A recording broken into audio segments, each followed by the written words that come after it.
Good afternoon, everybody. Please check the audio on the live stream if it is whatever problematic.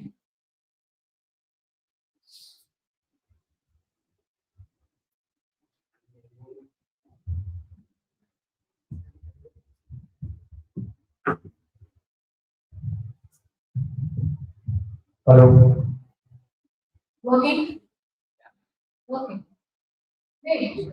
Good afternoon, everybody, to our online attendees and people joining us online here in the room. We are in the afternoon session of the second day of the first season of semester 1 presentations. And let me share the screen.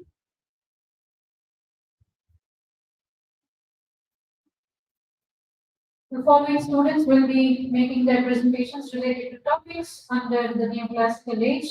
First one, we will have NIDHIBEN Pandya, who will be presenting on the conflict between passion and reason in neoclassical literature, balancing emotional truth with rational restraint. Followed by PRIYA, who will be presenting on order and decorum, classical influence on 18th century English literature. Followed by SIDDHARTH and CHAUHAN, faith and reason, satire as a weapon against human delusion in the 18th century. Followed by HELAIYA, who will be presenting on the three brothers as allegorical figures on the Christian church in A Tale of the Top. Followed by MULRAJSINH, who will be presenting on satire and digressions in Swift's Tale of the Top, context of the 1697 Dublin controversy. SIDDHARTH G. CHAUHAN will be later presenting on A Tale of the Top and the crisis of human understanding in the 18th century.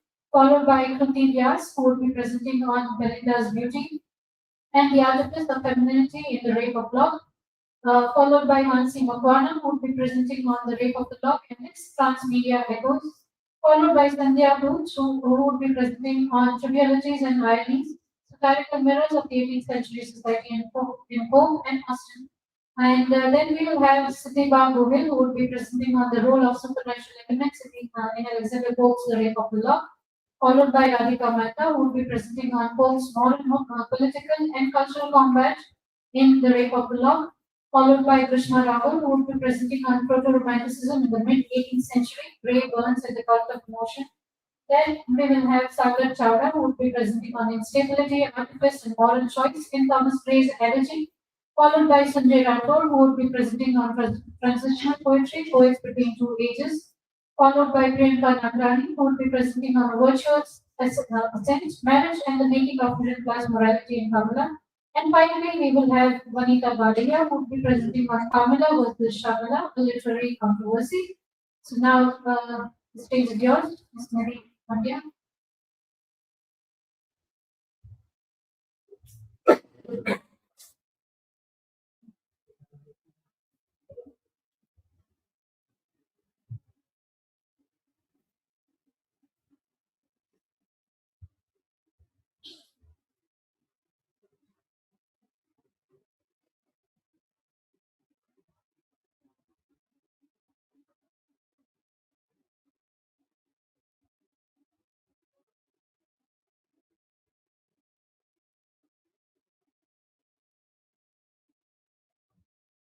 So, hello everyone, myself NIDHIBEN Pandya. Good afternoon to all.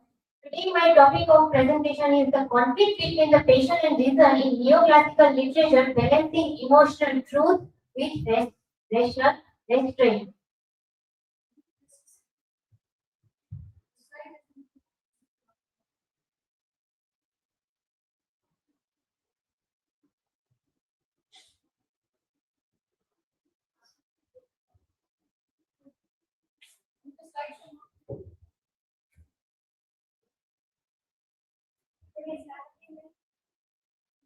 Yes, Hello everyone, myself NIDHIBEN Pandya.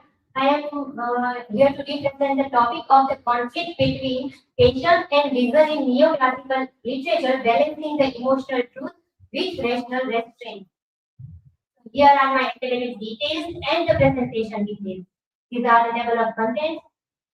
These are the research question and the hypothesis. How did my research question about this presentation is how did the neoclassical writers negotiate the tension between the classical models of the patient, like the external immediate forces, and the emerging modern conception of emotion like the internal and cognitive processes. And what does this reveal about the period's understanding of human subjectivity?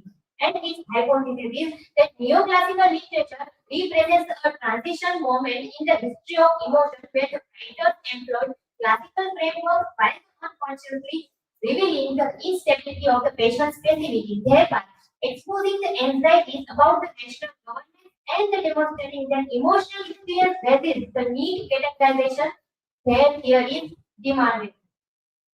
So the introduction. Neoclassical officially championed the reason, order and faith and everything. And the period has witnessed the profound uncertainty of the patient and the function.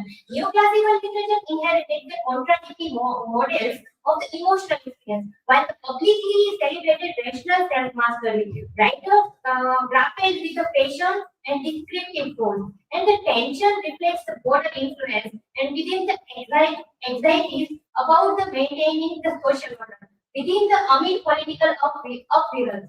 Understanding this paradox helps us recognize that the age of reason was simultaneously an age of passion and uncertainty also. Now, making it surprisingly relevant to contemporary discussion about the emotion and rationality. Thinkers began to see that, and the question arises for where the patient's voluntary application or the managerial relationships. Classical patients and the legacy as the legacy of the passivity. The classical tradition from Aristotle through the Aquinas defined the patient as a way of being acted upon. Now the classical patients operated like divine intervention, immediate and irresistible, and externally thought. This framework offered moral and conviction. One couldn't be fully responsible for their action and driven by the forces beyond the control. But Locke's empiricism gained influence, and this comfortable passivity has excused the passionate action, an unreasonable moment in the soul, an impulse in the excess. The neoclassical writer and the writers inherited this framework and told that hurry away without giving us liberty. The neoclassical literature and the reveal combining the desires for both certainty and uncertainty. Now, the modern transition, like the Locke's uneasiness, Locke's innovation was recognizing that we experience emotional and rational thoughts within the intensified before understanding it. These uneasiness must be processed, interpreted, and contextualized. Today, neuroscience validates that these models solving emotional and emerge from the brain network linking feelings centers to the reasoning and center. Now, for the neoclassical writers, it was a creative narrative opportunity to explore the scope and the space between the sensation and the comprehension, fertile ground for the examining the what makes us human being, which is also the sensation value in itself. Now, the spectators divided interpretation. How the two writers wrote one book, but had the different kind of views about this emotion and the reason. Even within a publication of neoclassical thinkers staggered on emotion epistemology. Addition sought secure meaningful he sought secure meaningful beneath the disorder and still embraced irreducible the ambiguity. This wasn't merely a personality difference but a philosophical disagreement and which lead to the how the feelings and the reason works. Now this debate prefigures that modern tension between the cognitive and non-cognitive theories of emotion. Now demonstrating the period's sophistication in grappling with the subjective experience. Now both agree patient required management but disagree on whether its meaning are still into use or not. Now Eliza Haywood's amatory aesthetic. Her work are the learning and sensual resolve, which says that Haywood's novel chart patients modernization across three decades. Early works embrace the Romance convention and when love strikes suddenly and governs the completely. Later works question such as immediately showing protagonists who must interpret ambiguous feeling through the experience. This evolution wasn't just a mere evolution, but a philosophical development, demonstrating how the narrative will work and form the adaptation to the represent of the increasing complex and the model of subjectivity. and its emotional lack in the face of empirical epistemology. Now, Samuel Richardson's epistolary realism into emotions and everything. Now, Richardson has pioneered that right to the moment, expose the gap between the experience and expression, that what will be the emotion will be faced by the reason. Okay, and now Pope's more ethic, that Pope's mastery involves making wise appear graceful through the technique and perfection. Today we appreciate Pope's artistry while recognizing its service to maintaining appearance over the conflicting anxiety. That he revealed the satirical moment, but within into deep that emotion was also there, which he experienced himself. Emotional truth versus the rational category. The inexpressibility drop wasn't just a pre but epistemological admission. Neoclassical writers recognize feeling possesses qualities that resist linguistic capture. That means words cannot express, and that is what the comparison between of this. Now, the social and political stakes of the emotional control. Patience management carries the urgent political stakes. Post Civil War, England's weird disorder, making emotional self-governance crucial to the social ability and the stability. Here, this created tension, celebrating rational autonomy and while doubting the individual's capability for the self-control and the authority, liberty, and the foundation of the civil society. Now, lessons for the today: the neoclassical writers anticipated the contemporary insight about the emotional structure. Their structure reconciled with the feelings and knowing and passivity and the agency and individual and social dimensions within the remain relevant.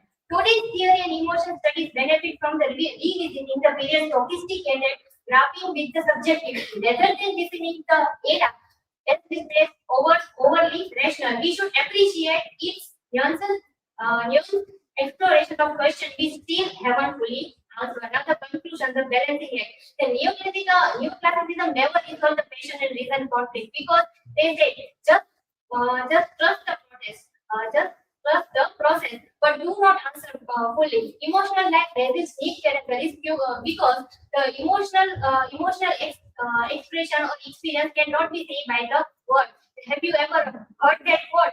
That the not any poet or not any era can measure the emotions and the heaviness of the heart. Now, these are my learning outcomes from this presentation, and these are my reference. And these are the key points throughout my presentation. Now, if anyone have question, please ask me.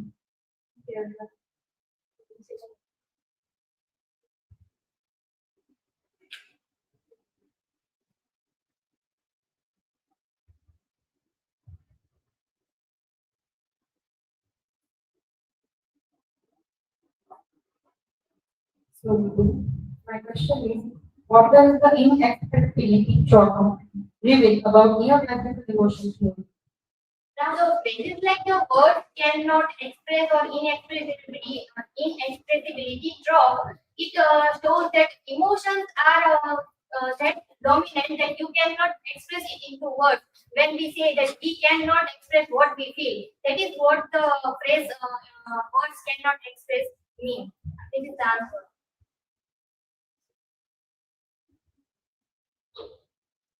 You know, our emotions are real, but we cannot express it within our linguistic. My question is that what enduring lesson about emotion does neoclassical literature offer modern readers?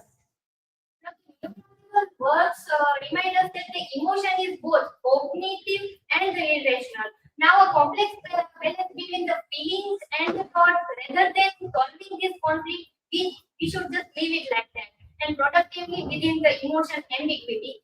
That would be my answer. Thank you, everyone.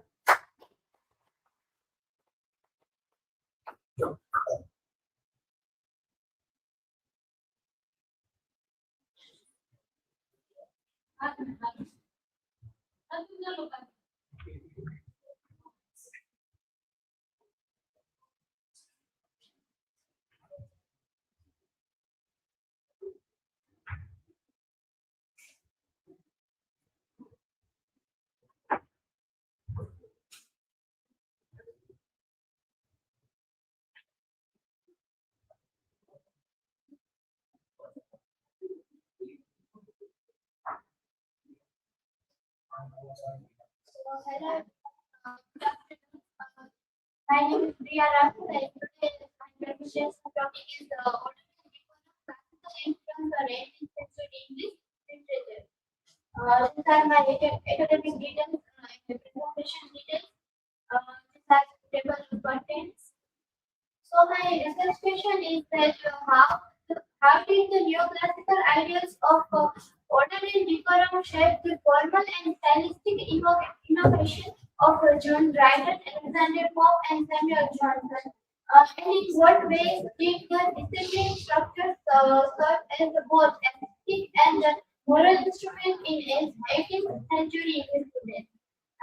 Hypothesis, the formal precision and the stylistic control exemplified by Dryden's heroic couplet, Pope's balanced antithesis, and Johnson's periodic prose were deliberate enactments of neoclassical decor. These techniques were not mere aesthetic choices but expressions of deeper intellectual and ethical commitment to order, clarity, and restraint rules, demonstrating that the constraint in form can generate enduring moral and artistic power. So the introduction, the neoclassical period spanning roughly 1660 to 1798 established a cultural focus on reason, clarity, rational thought, following the stability of the restoration. The primary artistic goal was not invention, but the limitation of great nature, drawing heavily on the universal classical models and models such as Virgil, Horace, and Joanna. This led to Decorum becoming the chief aesthetic principle, demanding that the style of a work be precisely appropriate to its subject matter and its intended audience. The expected literary rules of the age were not viewed as arbitrary constraints, but as empirical observations of what constituted timeless universal goods and the pursuit of enduring patterns that in a sense mirrors the modern data science search for universal truths within complex systems. The first decorum as a form of ethical and aesthetic choice. The neoclassical idea of decorum required works of form such as meter, diction, genre to harmonize with its substance, rejecting spontaneous inspiration for the decorum. It demanded a concise, lucid style where structure conveyed intellectual order. Breaching this was seen as a moral failure. The essential principles still guide modern editing and journalistic intent. The second topic is Dryden's heroic control and public rhetoric. Dryden considered direct heroic couplet, valuing its controlled rhythm for poetry. He used instruct the couplet that the thought is contained within two rhyming lines, creating sense of finality and rhetorical control. The couplets' rhythmic regularity mirrored the desired political stability of the post-restoration era, giving his political works its authoritative tone. Pope's formal zenith is the balancing act. We can see that Pope took Dryden's couplet and refined it into a vehicle for dazzling beat, conciseness, and aphoristic wisdom. His couplets are characterized by extreme balance and symmetry, such as parallelism and which formally reflects the balance he sought in life and act. This structural discipline demonstrates belief that form gives expression to the ideological commitment to balance and order. Pope's Decorum nature method Neoclassicism understood nature not as a wild landscape, but as a universal and rational order. The poet's task therefore was to define, clarify the moment, or what of it was thought but never so well expressed. This focus on universal applicability made poetry a tool for social and moral instruction, transcending private concerns. Pope and creative Decorum in mock epic. Pope's most famous mock epic, The Rap of the Lost, satirized society by applying classical decorum in reverse by treating a trivial social offense such as stealing a lock of a hair within a formal trappings of a grand epic innovation and better. He highlights the failure of moral proportion. The use of high diction of for low subject exposes the aristocratic class misplaced values and excessive formality. Samuel Johnson elevating prose to an art. Samuel Johnson carried the neoclassical demand for order from verse into prose, raising the standard of English composition. Johnson's characteristic style, often called Johnson, is built on Latinate diction and elaborate, structurally complex periodic sentences. Due to parallelism, balance, and triadic structures, such as three balanced clauses, formally organizes and controls the philosophical speculation. The function of Johnson's balance, the periodic sentence where the main idea is sustained until the end, is a formal device that forces the reader to track the argument and demanding intellectual engagement. His style represents extreme application of decorum, matching a high style to the high subject of morality and human conduct. He uses the formal balance to capture the complexity of human nature, showing how a single character is often simultaneously virtuous and aid in error. This is the comparative table. John Ryder was known as the end stop at heroic couplets in verse. As well as Alexander Pope was known for antithetical couplet in verse, and Samuel Johnson was famous for complex periodic sentence in prose. The conclusion, classical decorum served as the governing framework for the period, looking at the manner of writing was suited to the moral and public gravity of the subject matter.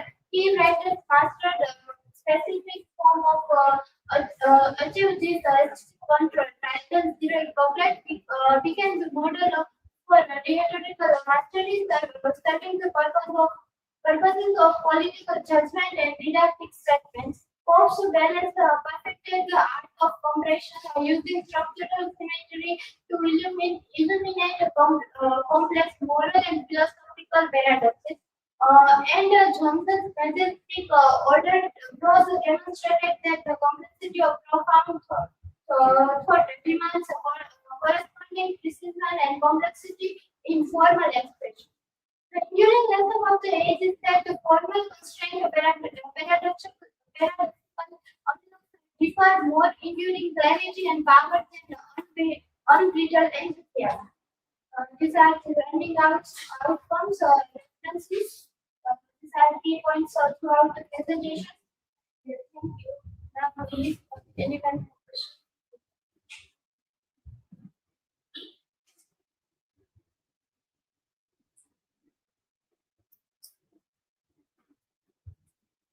So, my question is that how does the neoclassical principle of background apply to modern communication? So the modern editing and journalistic integrity rely on the same principle, demanding the tone and complexity of the message be perfectly matched to the subject and the audience.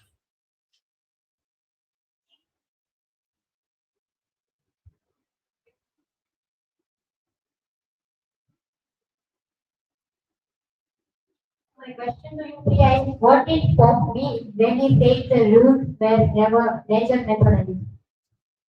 By the term nature methodized, Pope means that poetic rules are not artificial, but are simply the best practices for arranging universal and limitless human truth. And it means the nature into a beautiful, clear, and disciplined artistic form. So thank you. This is from my.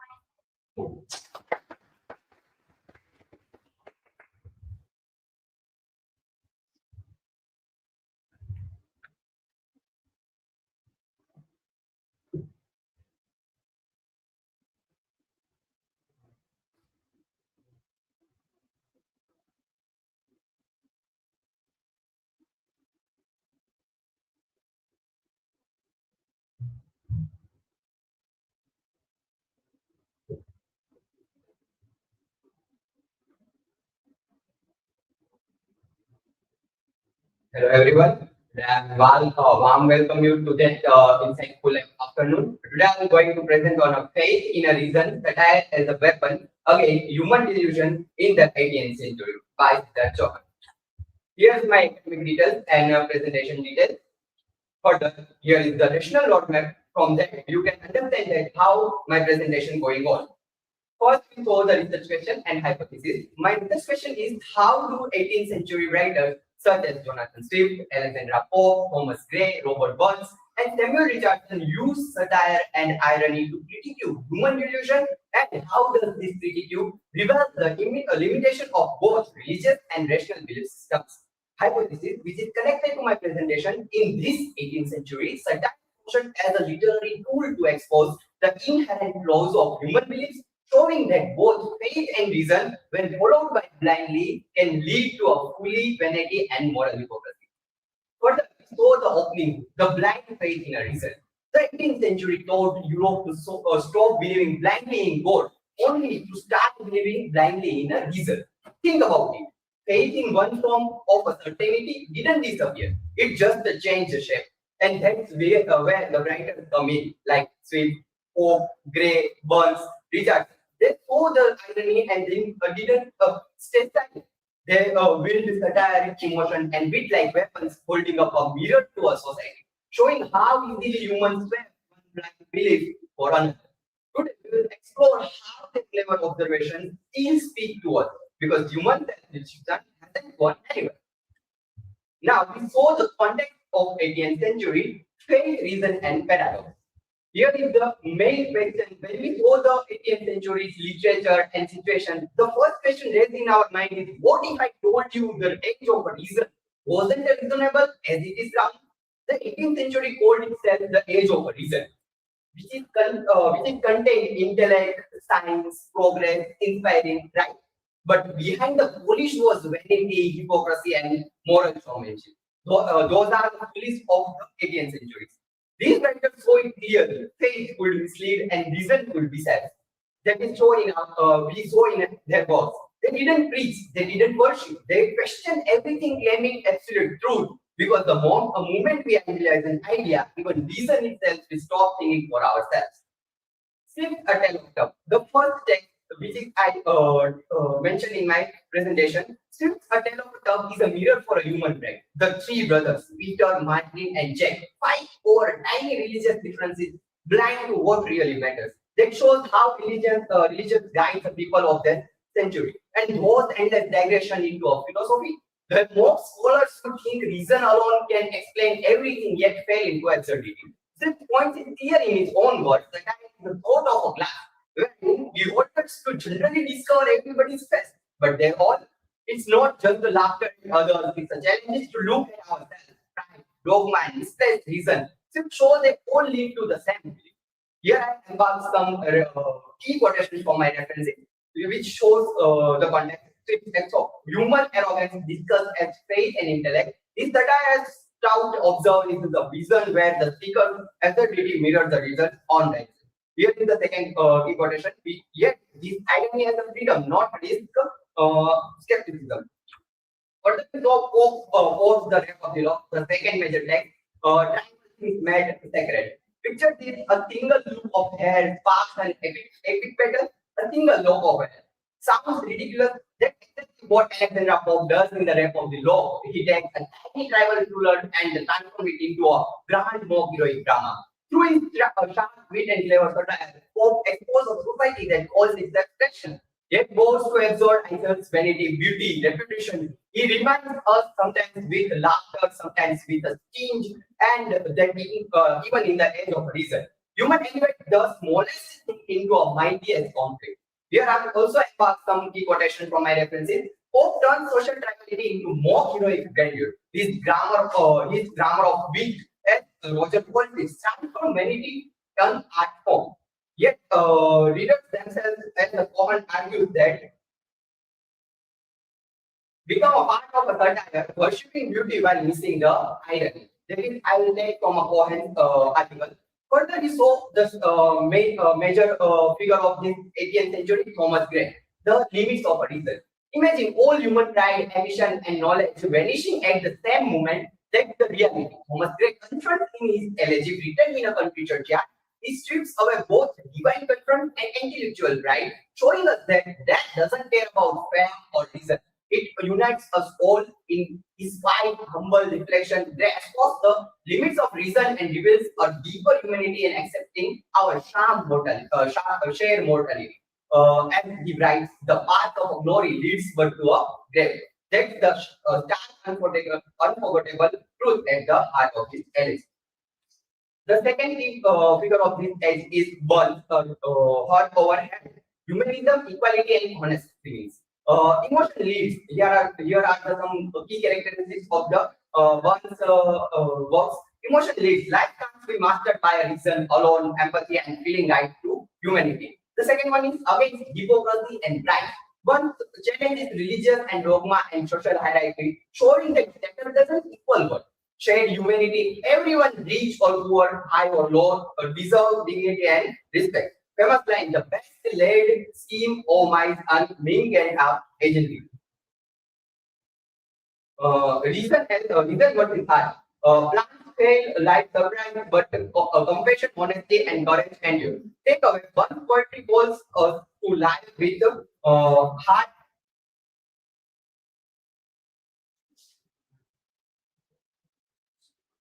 Equality and celebrated human connection or core intellect. For the last text, Pamela, what should you add? Morality.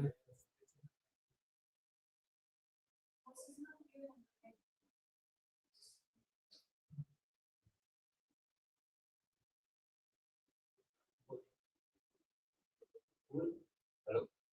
Am I audible?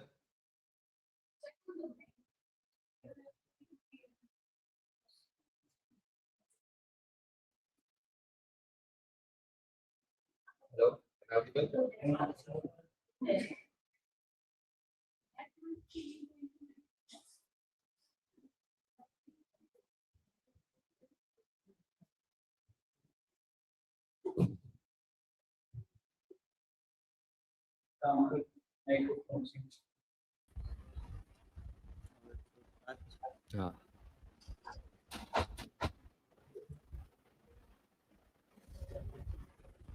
Now I again start my presentation. Pamela, or what you regarded? Morality for self. Virtue in Pamela isn't divine, it's a performance. Pamela's resistance to her master isn't just a morality. It's a social transaction. Society rewards the appearance of virtue, not its truth. Richardson forces us to ask, is virtue real or just a mask we wear to gain approval?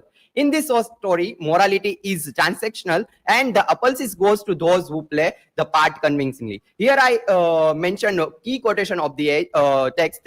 Oh, what a world is this, if one must be always upon their guard against the design of others. Here I'll also embark one key quotation from the references. Pamela's morality becomes a conscious act of authorship. As Blanchard's note, Richardson's composed virtue as a purpose, a performance written into an identity. The gist of the presentation: satire as a new scripture of this age, enlightenment, writers and critique of human beliefs. The 18th century was supposed to be the age of a reason, the moment when faith finally gave way to a logic. But what these writers saw was something darker. People hadn't stopped believing, they just changed what they believed in. Instead of worshipping God, they began to worship their own intellect, their own system, and their superiority by their major key figures and key characters.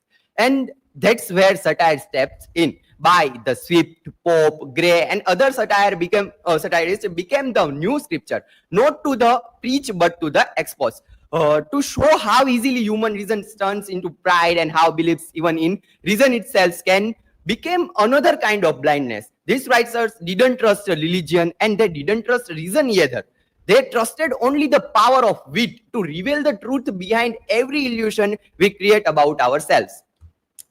In the conclusion, Enlightenment satire as a mirror to our modernity, how it becomes relevant to today's world. The Enlightenment satirists replaced sermons with a satire, faith with irony, and dogma with a doubt. That is the key changes of this age. They weren't attacking God or a reason, they were exposing us, our endless need to believe even when beliefs blinds us. And in our world of media and misinformation, that mirror still reflects us today. As Swift's warm, man is animal that deceives himself more than he deceives others. Satire was the truth, and maybe it still needs to be ours. Here is my key quotation of the presentation. The Enlightenment's dialect questioning faith and reason. The 18th century writer did not ask us to choose better faith and reason. They asked us to question both.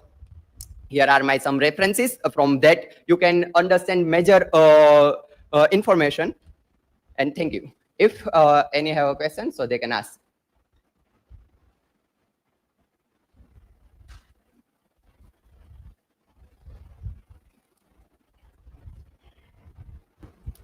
So Siddharth, my question is virtue real or just a performance?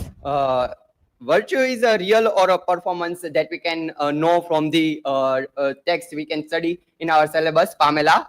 Virtue is real only when it comes from genuine conscience. When shaped for a reward or a approval, it's just a mask. Where also we say so the virtue as a mask. Another question, if anyone can ask.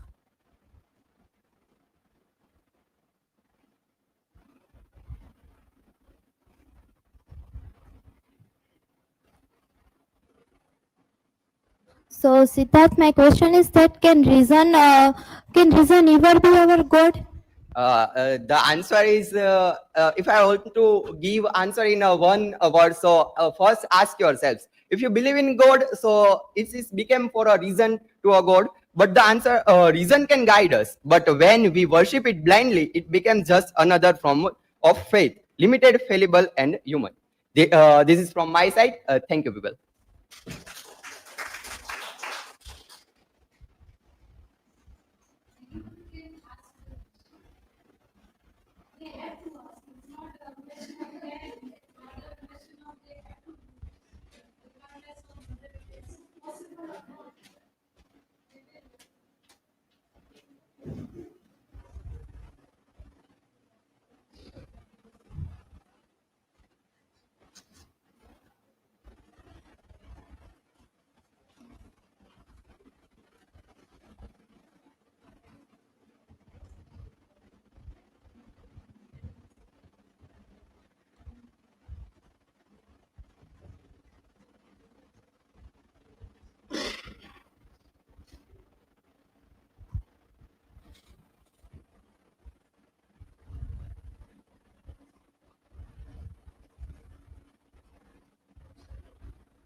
Good afternoon, everyone. My name is HELAIYA, and today I am going to tell you something about on the topic the three brothers as a allegorical figures of the Christian Church in a tale of a tale. This work is one of the most famous satire, where Swift uses humor and allegory to criticize religious corruptions and human rights. This is my academic information. This is table of contents. My research question is, how does Jonathan Swift use the allegory of the three brothers in a tale of a tub to satirize religious divisions and expose the moral and interpretive corruptions within institutional Christianity. Hypothesis: Jonathan Swift employs the allegory of the three brothers, Peter, Martin, and Jack, as a satirical framework to reveal how religious institutions distort true faith through pride, misinterpretations, and power struggles. Through his use of digression, irony, and moral commentary, Swift encourages readers to question authority and reflect on the ethical and theological implications of religious interpretations. Introductions. Jonathan Swift's A Tale of a Tub, written in 1704 during a neoclassical period. In this work, at the center of narrative are three brothers, Peter, Martin, and Jack, representing Catholicism, Anglicanism, and Protestant dissent. Swift critiques religious corruption, human pride, and sectarian conflict. Swift's satire is not a mere mockery but a moral and theological commentary on institutional religion. A Tale of a Tub was in this Swift uses by three brothers. He shows how people misuse religion and interpretations for selfish reasons. In this picture, the three brothers represents three branches of Christianity. Allegory of three brothers. The three brothers inherit coats and a wheel, symbolizing the Bible and Christian doctrine. Peter emphasizes ritual, hierarchy, and ceremony. Uh, Martin seeks moderation and a balanced approach to faith. Jack pursues radical reform and personal interpretations of scriptures. Uh, Swift uses this allegory to show how all three brothers misuse religion in different ways.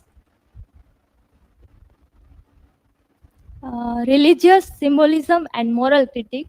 The fathers will symbolize scripture, guiding the brothers' actions. The quotes represents doctrine and religious practice. Uh, uh, Peter changes his quote too much. Peter changes his quote too much. This means the church added too many rituals. Jack tears his quote. This means too much rebellion, and Martin keeps balance. This shows moderation in religion. Structure and digression. Swift digression are intentional, not random interruptions. Digression create tension between the main allegory and narrative flow. This structure promotes active reader engagement with theological and moral questions. This makes the story funny but also thoughtful.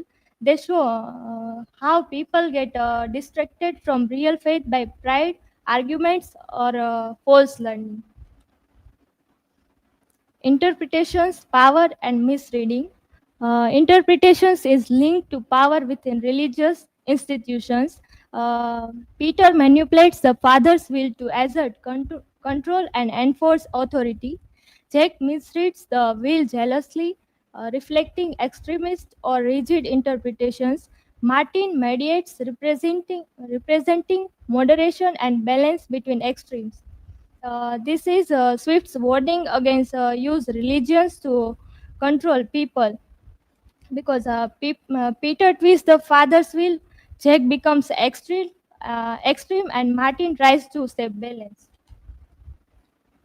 Satirical voice and narrator. Swift narrator is multifaceted, presenting multiple perspectives.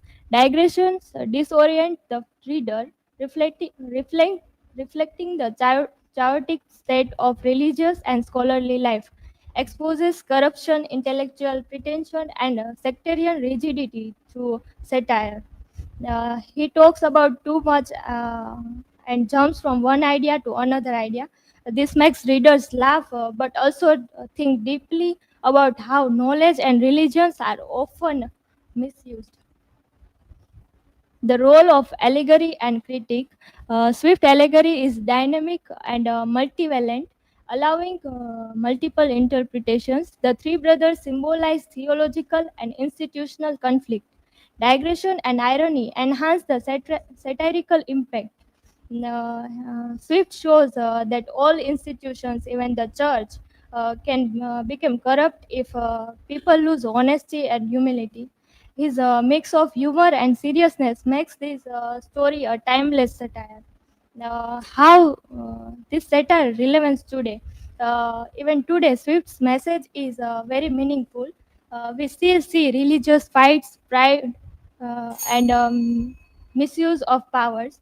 His lessons reminds us to focus on truth, reason, and moral values, not on division.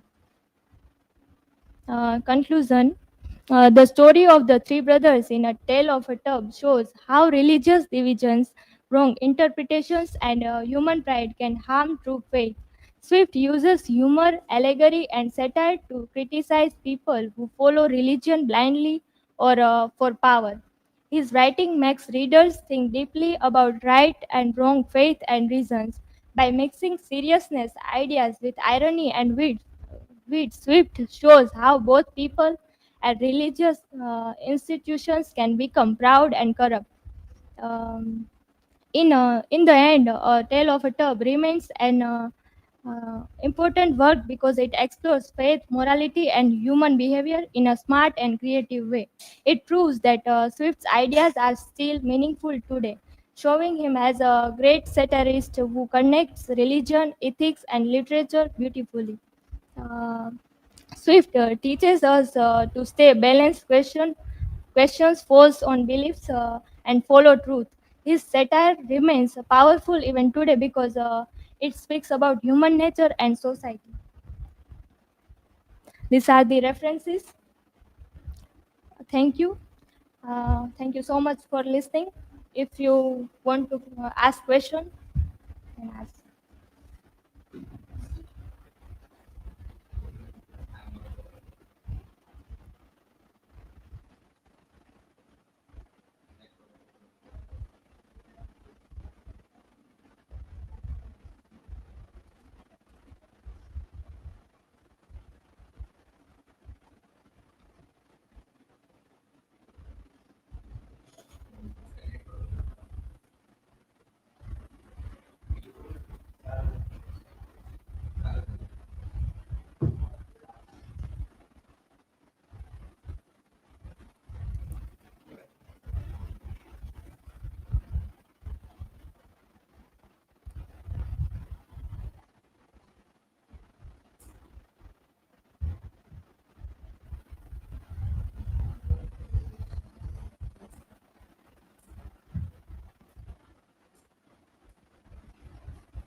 So, Mittal, my question is that how is Swift criticism of religion still relevant today? So answer is today many people still misuse religion for power or politics, just like in this story, brothers. Just like the brothers in Swift's story, his message about honesty and moral faith still fits in modern society.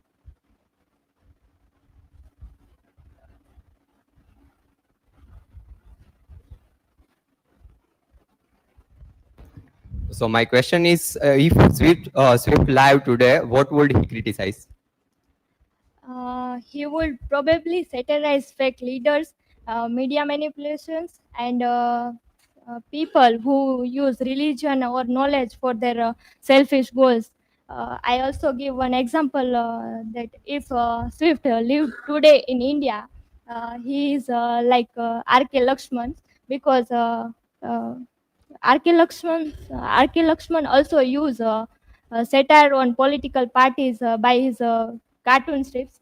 So I I give example of if Swift today lives in India, he is also like R.K. Lakshmi. That's all from my side. Thank you.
Uh, Good afternoon, everybody.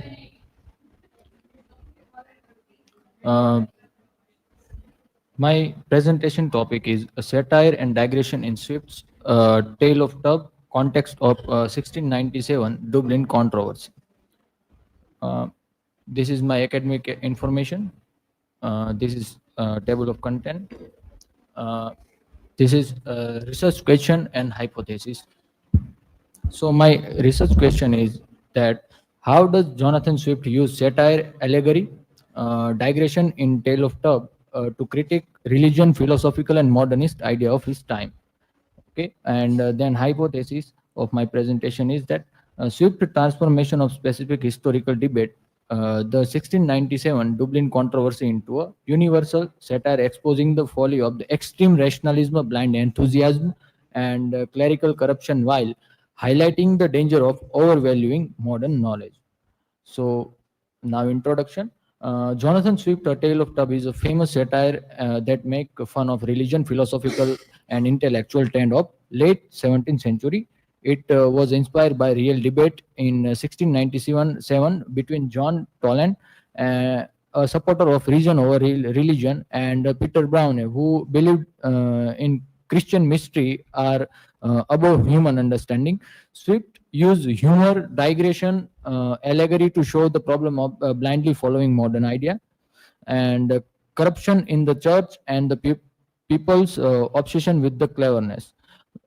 Through the story of courts, he parodies of figure like Brown and Archbishop Marsh. Swift turns a real controversy into a powerful critique of human folly and the danger of valuing modern knowledge too much. The antagonist and the controversies spark.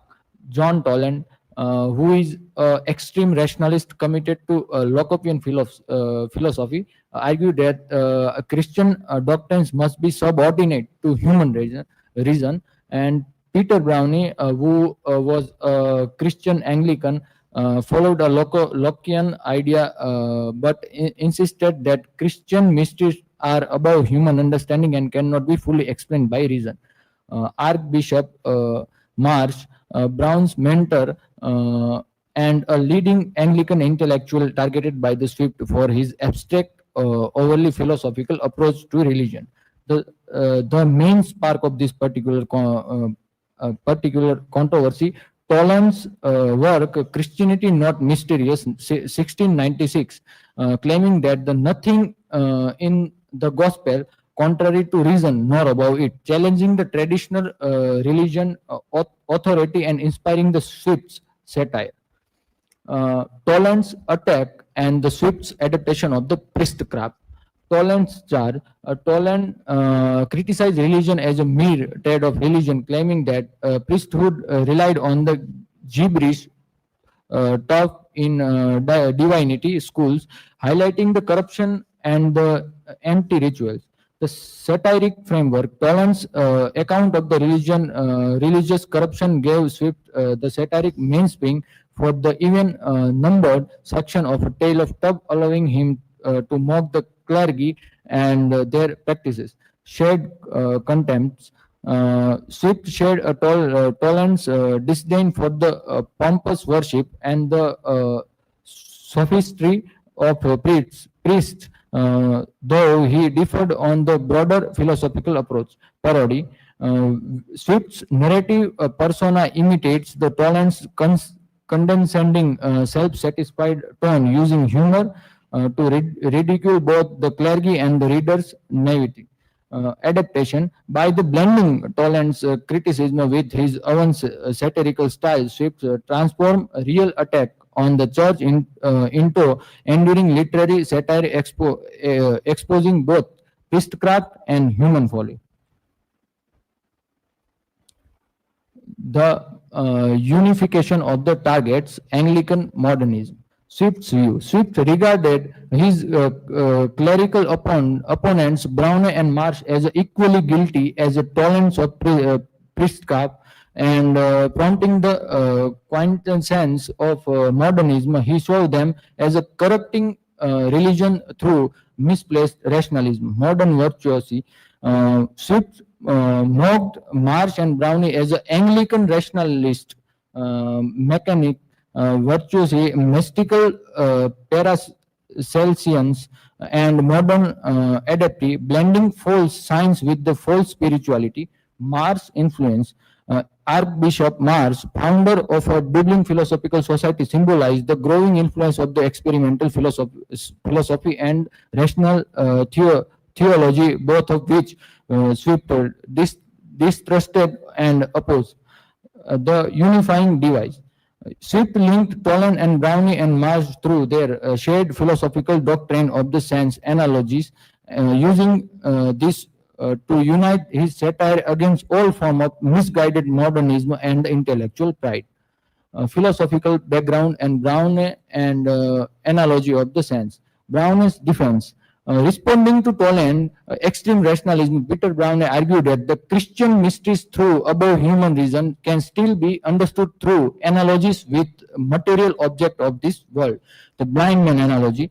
To explain this, Browne uses the example of a man born blind who imagine color or light through another sense, such as a touch, described as a wondrous, soft and smooth. The fatal flaw. In trying to defend faith, Browne unintentionally gave sensual experience a role in understanding divine truth, blurring the line between the spiritual revelation and the physical sensation. Swift's response. This philosophical error later became a key target of Swift's satire, exposing the absurdity of the reducing divine mysteries to material analogies. The resulting satire, inward light and the mechanical spirit. Browne's new mystery. Brown's link between sensual pleasure and divine understanding create the false idea of the inward light or spiritual vision. Swift's attack. In the mechanical operation of the spirit, Swift mocked this enthusiasm and the false inspiration of the religion. The mechanical view. He argued that such spiritual feeling stem from the physical impulses in the earth rather than a divine source. The coupling. Browne's vision later joined with the Marsh doctrine of sounds, forming Swift's unified satire on the modern spiritual delusion. Marsh doctrine, sounds, and the art of counting.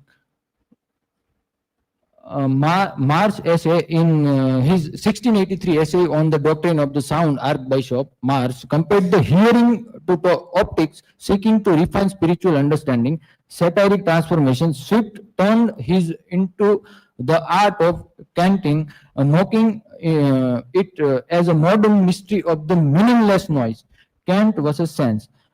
He noted that Kant and DoEng supply the place of the sense and the reason, exposing the hollow spirituality. Physicality. Swift ridiculed it through absurd sound, DoEng hawking, spitting and snuffling as a mark of false devotion. Conclusion. Jonathan Swift, A Tale of Tub, stand as a powerful satire on religious hypocrisy, intellectual pride, and the rise of the misguided modernism. DoEng from the 1697 Dublin controversy, Swift united Toland's rationalism, Browning's analogies, and the Marx philosophical doctrines into one coherent attack on the false learning and spiritual pretensions. Through wit, allegory, and parody, he exposes how the religion and reason were being distorted by pride and empty speculation. The work not only reflect its historical movement, but also offer a lasting critique of human folly, turning a local controversy into a universal satire on the madness of modern thought. These are references. Thank you. If anybody want to ask question, then they are free to ask.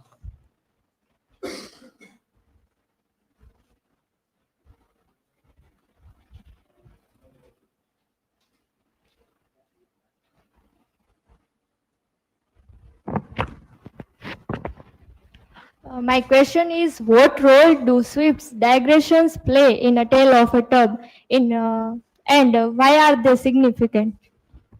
Swift's digression help him to hide his real opinion while mocking politics and religion. They make a satire funnier and more confusing on purpose. This shows his ability to write in clever style. Anybody have another question?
So my question is that how did the 1697 Dublin controversy between Toland and Brown influence Swift's satire in the tale?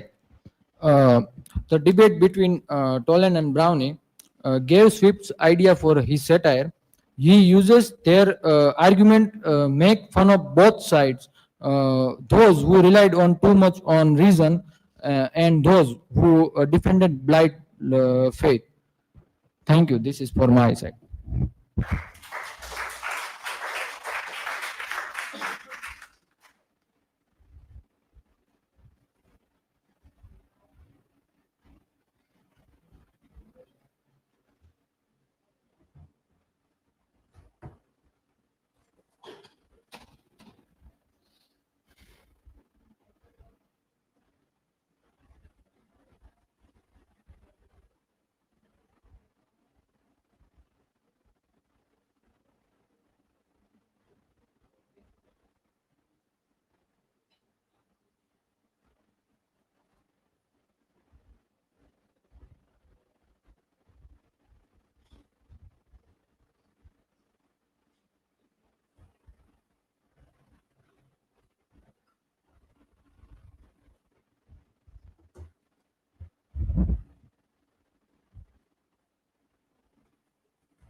Good afternoon. My topic is Tale of Tub and the crisis of human understanding in the 18th century. Personal information and academic information. Table of contents. Research question. How does Jonathan Swift research question and hypothesis? How does Jonathan Swift use the messy style and crazy narrator of A Tale of Tub to satire the 18th century Enlightenment belief that individual reason and science can solve everything. A hypothesis. Swift used the narrator's madness and change important idea into silly object to show that trusting only you on reason leads to confuse and intellectual choice. The book forces the reader to stop the choice and use common sense to understand the real message. Introduction. Today, our going to explore A Tale of Tub by Jonathan Swift. Strange, funny, and deeply clever books. Swift wrote it during the 18th century, a time when people were putting a lot of faith in reason, science, and personal opinions. But Swift was not convinced this new way of thinking was always helpful. In fact, he thought it might be leading people away from truth, tradition, and even sanity. Uh, Defining the crisis of understanding. The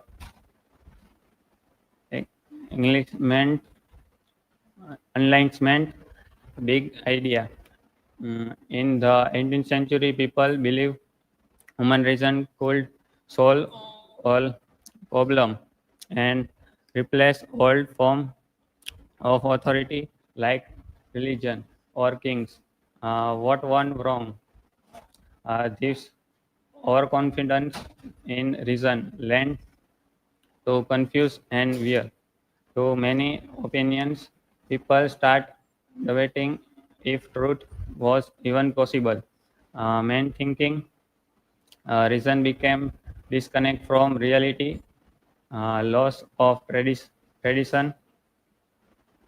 People reject past wisdom in fear of new untested idea.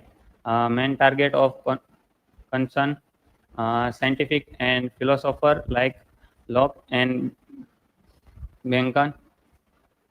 The rise of chaotic commercial print culture, extreme religious emotion replacing structure, faith. Swift told the modern author. The narrator is Job. Swift does not argue directly. He creates crazy, foolish. A narrator how so what's wrong with modern thinking. Mindness as a message. The narrator himself say his brain is out of place. Swift us these two show that the logical of modern thinker is intellectual mindness. The form reflects the problem. The book is full of messy introduction, tangents, and interpretation. This mirrors the chaotic state of modern truth. Key idea self satire. The book's confused structure is part of the job. It shows how knowledge has became messy and unreliable, making fun and religion. Peter, Martin, and Jack. The story Three Brothers inherit quotes symbolizing religious belief and will, the Bible. Over time, they argue and change the quotes to fit a new fashion. The joke behind it better adds unless decoration Jack become wild and tears his coat. Martin tears to stay in between message. Religious has lost meaning. People follow fashion and feeling instead of truth. Extreme satire, Jack's spirit. Jack's belief in spiritual truth. Steve mocks the idea that personal feeling are the more reliable than tradition or decorum. Okay, attacking modern science and abstract theories. Making fun of science, Swift mocks the new idea the knowledge comes only from fact and experiment. The narrator sought saying do not lead truth. They so confused. The idealist find a worshipper. Their thinking mind is divine. It's symbolic for empathy. Theory lots loads of noise, but not real meaning. The digestion jokes. The narrator talk about food and digestion to direct the readers. It mock the idea that we can understand the world just by looking at the physical process. Overall point, modern thinker mistakes surface level observation for deep truth. What she want from the writer? The writer role, ship narrator charming, but unreliable ship want you to not mindness and reject it. Why this is different? Author writer use a gentle satire. Shift is sharp and personal. He want to challenge the rider's ego. How the rider fix the problem by seeing truth. The narrator's mindness. The rider learning to trust common sense. This is how Swift help bring back order the truth. Conclusion, Jonathan Swift show us how essay is for human reason to go wrong when it spirited from tradition, common sense, and moral responsibility. His crazy narrators, the chaotic from the book, and the attack on science and religion, and point to deeper crisis, the fear that knowledge without wisdom and can lead to madness. But Swift does not give up on truth. Instead, he hands the responsibility to us, the readers, by saying through the nonsense, we are remember the hold on reason with humility, to value tradition and to thinking clearly in a noisy world. This is my references, and thank you. Any question?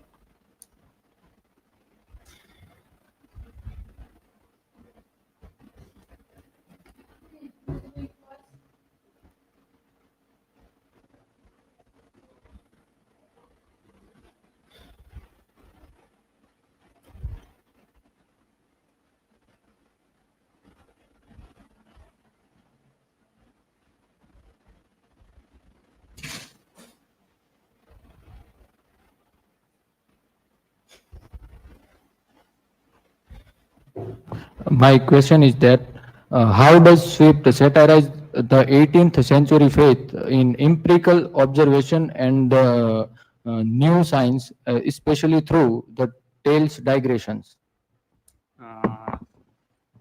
Mock by reduce abstract theories There is to physical, such as the wind, worshipping Eloise list.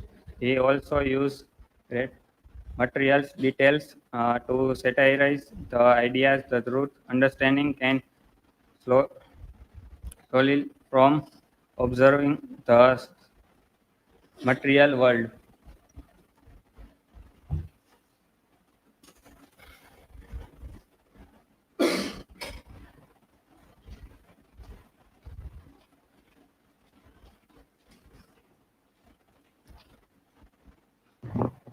What is the central diagnosis Swift makes about the Enlightenment unchecked reason, and what is his cure? Shift is unchecked subjective reason leads to mindness, and fancy is a force reader to reject this choice, restore their reliance and common sense, stable tradition. Thank you from my side.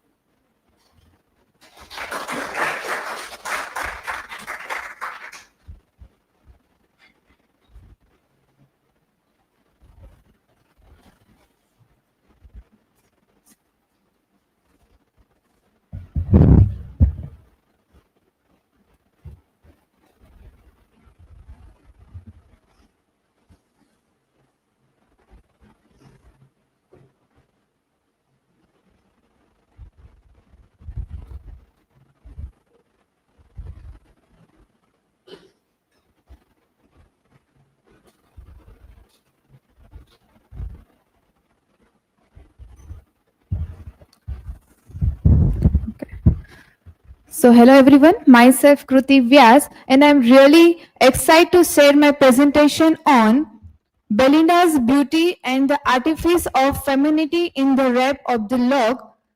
This topic caught my attention because it focuses on feminist reading of beauty as a social artifice and symbolic currency. So this is my academic details with presentation details. This is the table of content which I will discuss today. This is my research question and hypothesis. So my research question is, how does Alexander Pope's The Rap of the Log construct and critique female beauty as a form of social ornament and symbolic currency within a patriarchal culture? My hypothesis is the poem portrays Belinda's beauty not as a natural attribute but as a socially manufactured artifice, a form of symbolic currency that sustains patriarchal ideals of femininity while disguising women's objectification as an empowerment. So, I would like to start my presentation with this quotation, and now unveiled the toilet stands displayed, each silver vase in mystic order laid. Here beauty here is ritualized, not natural, it's a crafted performance. Introduction. Pope constructs female identity through act of being seen. Belinda exists within the gaze of others. Alexander Pope's The Rap of the Log is a mock epic satire that turns a small social incident, a lady's cut hair, into a witty commentary on 18th century society. The poem also exposed how women's identity, and value were defined by beauty, reputation, and the gaze of others. Belinda here represents this idealized yet superficial femininity where appearance and decorum matter more than moral and intellect. Pope humorously critiqued this shallow culture, revealing how aristocratic femininity was constructed through visibility, restraint, and display. As I earlier mentioned, Belinda's beauty is ritualized, not a natural. It is socially constructed. The toilet scene shows beauty as an act of creation. And the scene mirror religious worship, showing society idealize female beauty as a divine. Belinda's image is mediated through mirrors, eyes, and poetic narration. She is both subject and spectacles. Here mirrors symbolize self-surveillance and male gaze. Belinda performed for others, not for herself. Belinda's symbol of status and value rather than autonomous individual. The mirror and the male gaze. In Rape of the Lock, Belinda's mirror is not just for vanity. It symbolizes how women are constantly monitored under patriarchal norms. Her beauty is performed to be admired, not for herself. Using Mulvey's concept of the male gaze, we see that Belinda is both presenting herself and being objectified. Her appearance becomes a form of social currency, showing how what seems like empowerment is actually control. Mirrors symbolize constant monitoring under patriarchy. In modern context, in today's society, women still face digital version of male gaze through social media, advertising, and entertainment industries. Platforms like Instagram, TikTok often encourage self-presentation for approval, mirroring Belinda's world of appearance-based validation. Beauty as a symbol currency. In Rape of the Lock, beauty is not just about a charm. It's a kind of a currency. Belinda's look works like a money in a world where appearance equal value. Even today, beauty still works as a symbolic currency. On Instagram, in films, and in fashion, women gain attention, but the price is constant performance and pressure to fit idols. Pop satire still speaks, just in a digital mirror now. The Rape of the Lock, violence and the possession. The cutting of the lock, symbolic act of male control over female body. The lock become a trophy, reducing Belinda's identity to ornaments. The act exposed how patriarchal admiration masks domination. Pop satire transform vanity into a critique of gender power imbalance. Next one is feminine artifice and illusion of power. Belinda appears powerful. Men adore her, spirits guard her, society praise her, yet her influence exists only through appearance, not autonomy. And her beauty reinforces patriarchal idols, not for freedom. Popes reveals how women's self-image is socially scripted and restricted. Pope's satirical critique. Popes fuse wit with moral vision and exposing social emptiness. His mock heroic tone magnifies triviality to reveal false values and critique both male arrogance as well as female vanity within this patriarchy. The poem becomes a mirror to a culture that prizes beauty over virtue. This satire targets the system that commodifies women, not individuals. Closing quotes, the fair each moment rise in her charms, repairs her smile, awakes every grace, and calls forth all the wonders of her face. A mirror to a world that worship beauty yet silence the woman behind it. In this poem, Belinda is a goddess of the fragile world. Conclusion, in the Rape of the Lock, Belinda's beauty is not a reflection of innate grace, but socially manufactured artifice. Her appearance embodies the patriarchal idols of femininity, where charm, delicate, and ornament define women's value. And Pope similarly construct and critique this illusion, revealing how society traps women within an image of decorative perfection, disguising their objectification as empowerment. So Belinda's beauty sustained patriarchal control while masquerading as an empowerment. These are the learning outcomes. These are the references. And thank you. Questions are welcome, please.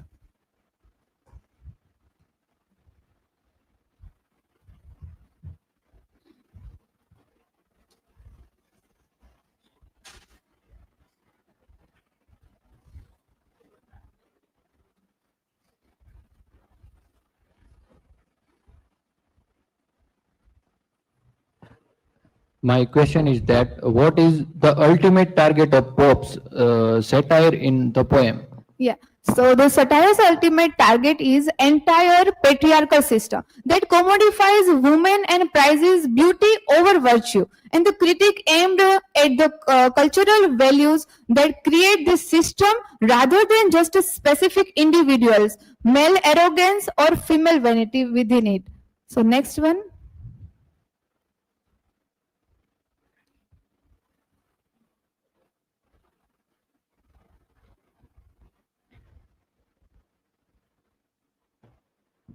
My question is, how does the present of the sylphs.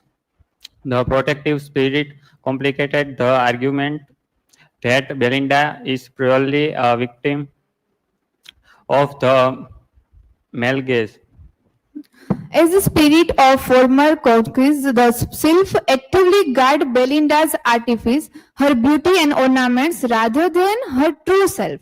This action shows that women have internalized the male gaze values and dedicate their own energy and maintaining the superficial standards, making them complicit in their own objectification instead of being purely passive victims.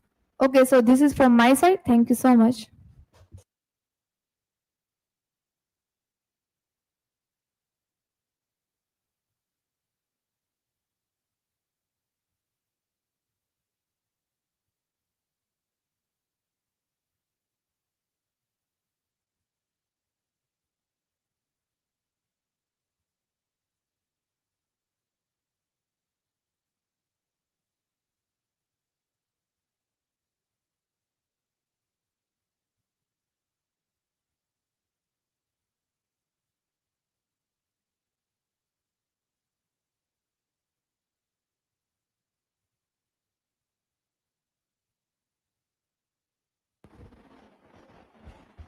Hello everyone, myself MAKWANA, and today I am going to present about the rape of the lock and its transmedia echoes.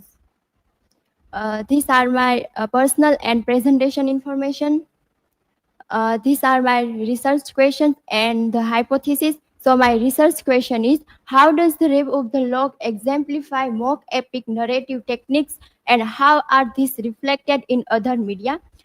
Hypothesis is, pop's use of grand style and satire elevates triviality, shaping narrative methods in literature and media, proving its transmedia persistence. These are my table of contents and then introductions. The Rape of the Lock by Alexander Pope, a landmark mock epic poem that satirizes the manners, vanity, and trivial conflicts of 18th century high society.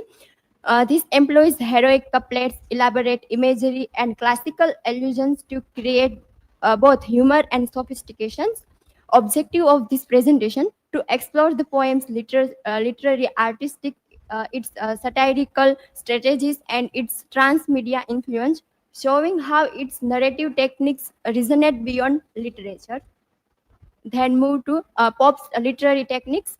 Alexander Pope's The Rape of the Lock is renowned for its expert use of heroic couplet, which provide a rhythmic balance and elegant structure to the poem.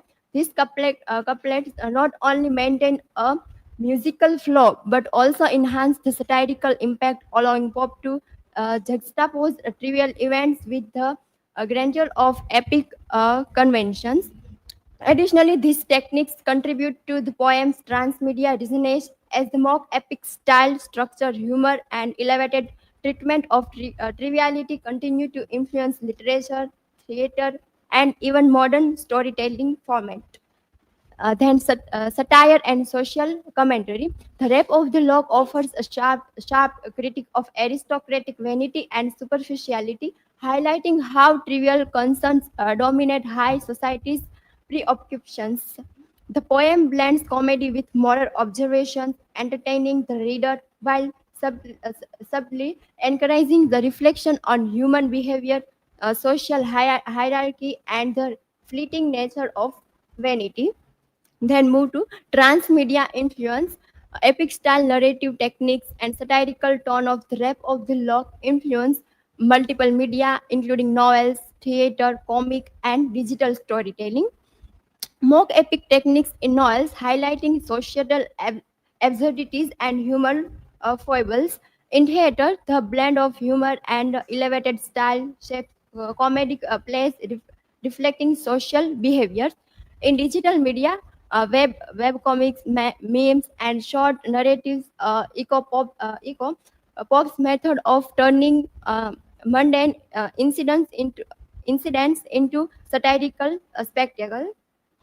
Then examples across media, novels, satirical narratives inspired by the Rape of the Lock, where trivial events are elevated to humorous or critical commentary. They also employs mock epic techniques to exaggerate petty social incidents, reflecting pop's influence. In theater, comedic plays incorporate elevated style and irony similar to pop's mock heroic treatment. They parody social manners and aristocratic vanity using exaggerated situations for satirical effect.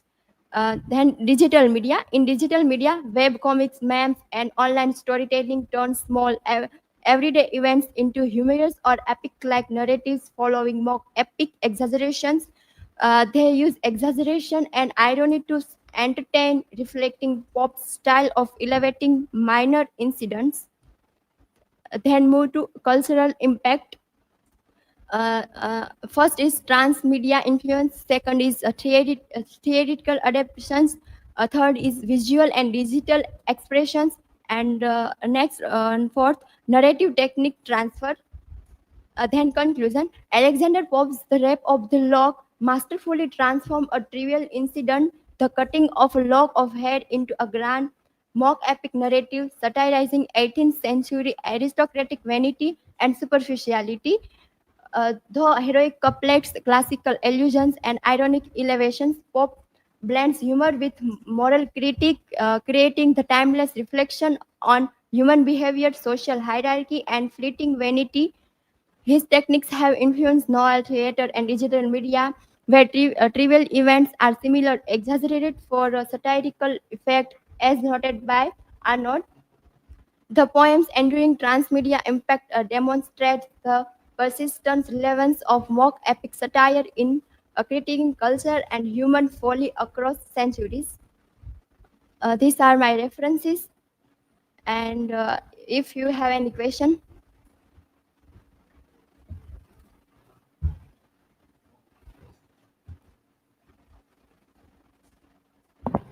So my question is to you, Mansi. Can the Rape of the Lock be read purely as an entertainment, or does it also function as moral instruction, as Dyson suggests?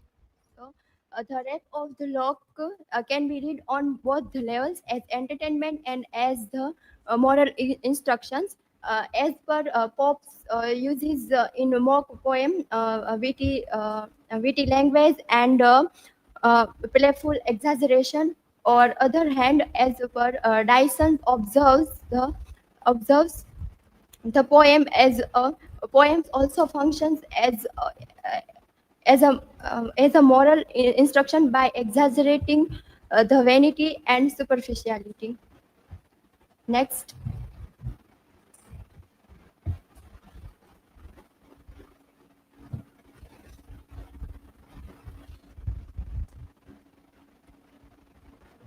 My question is, what way does Pope's satire remain relevant to contemporary social behavior? So pop satire remains relevant today because it exposes vanity, obsession with appearances, and social pretension, just like people's behavior on social media. So thank you. This is from my side.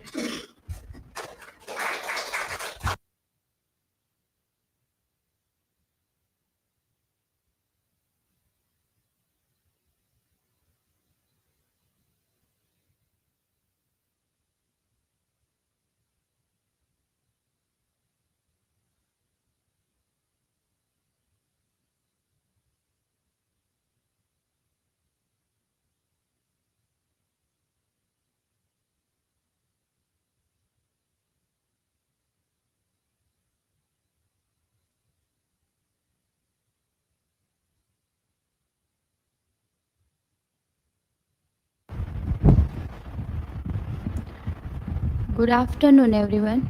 I'm audible. Good afternoon, everyone. Today, my presentation topic is trivialist and ironies, satirical mirrors of 18th century society in a Pope and Austin. This is my academic details and presentation details.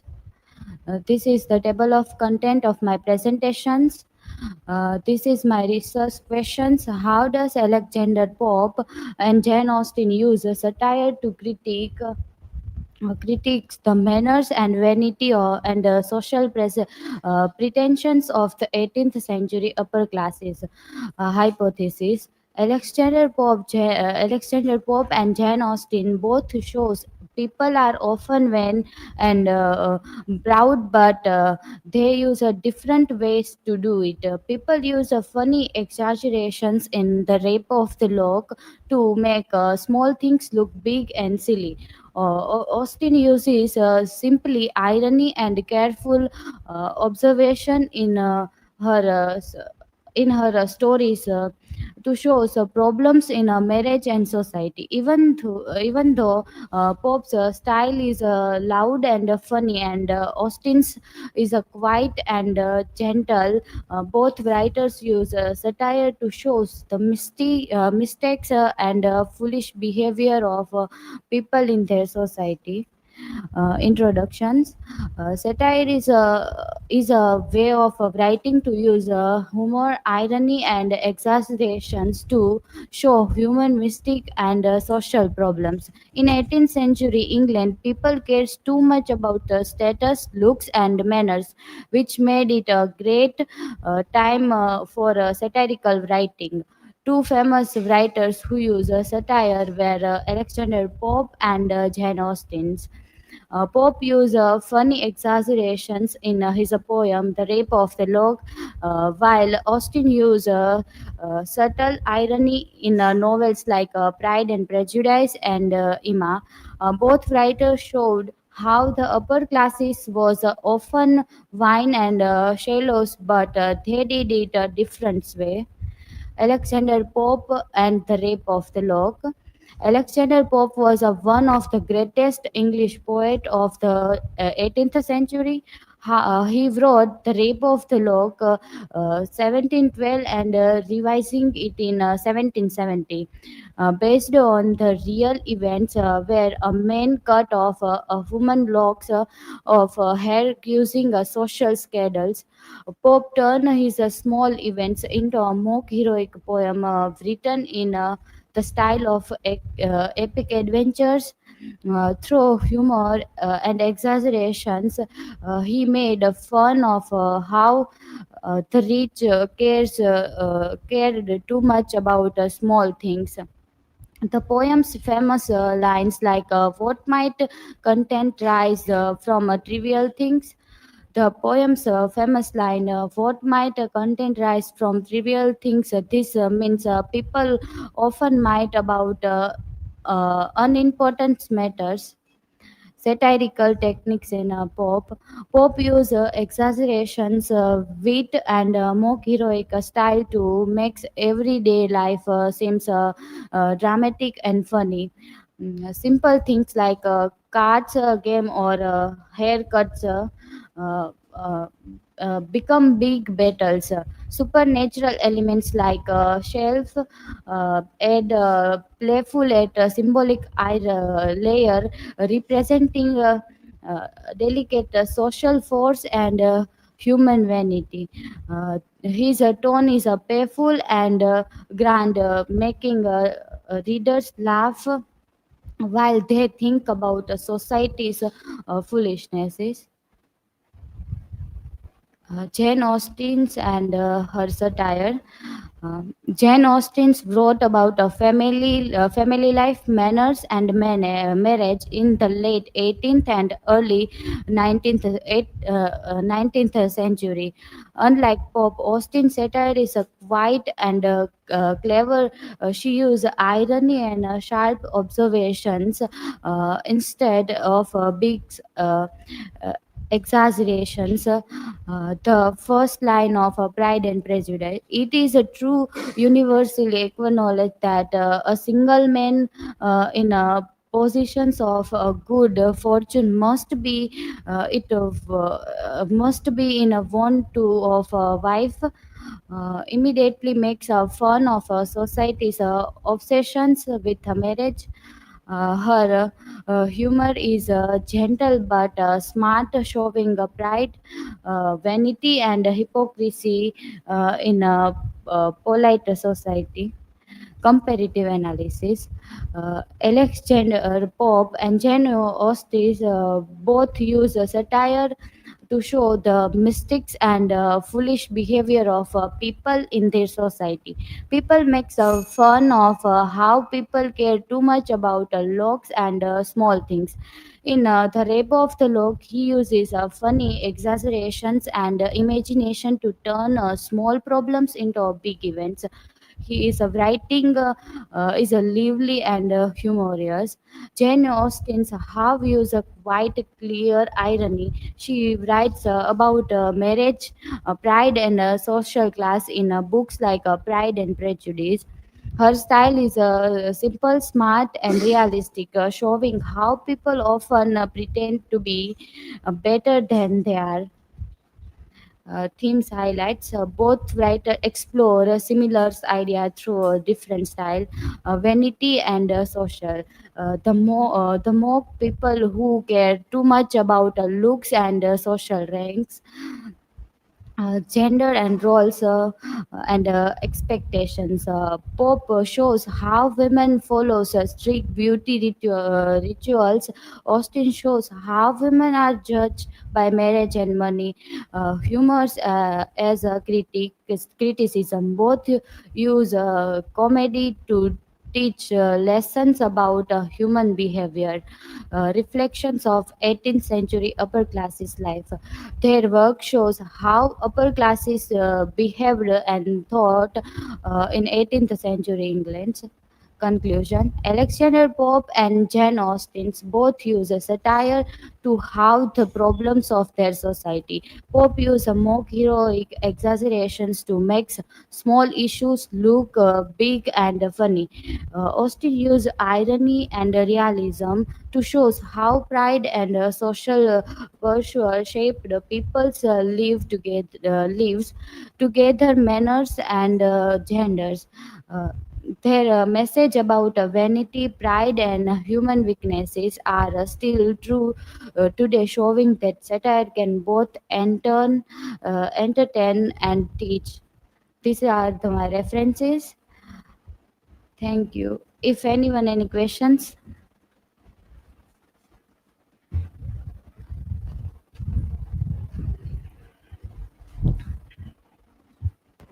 So my question is to you: what social issue does Austen criticize more strongly?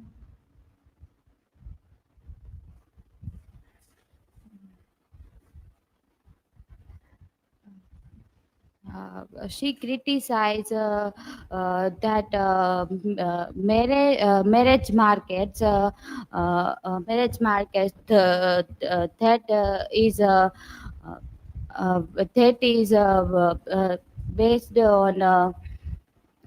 is based on based on wealth and wealth. Next.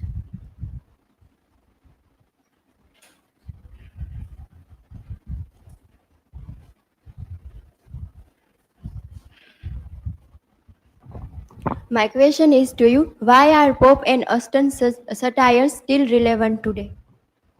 Because people today still care too much about looks, money, and social status. The some pride and vanity that can also be seen in modern society. So their message still feel true and meaningful. Thank you.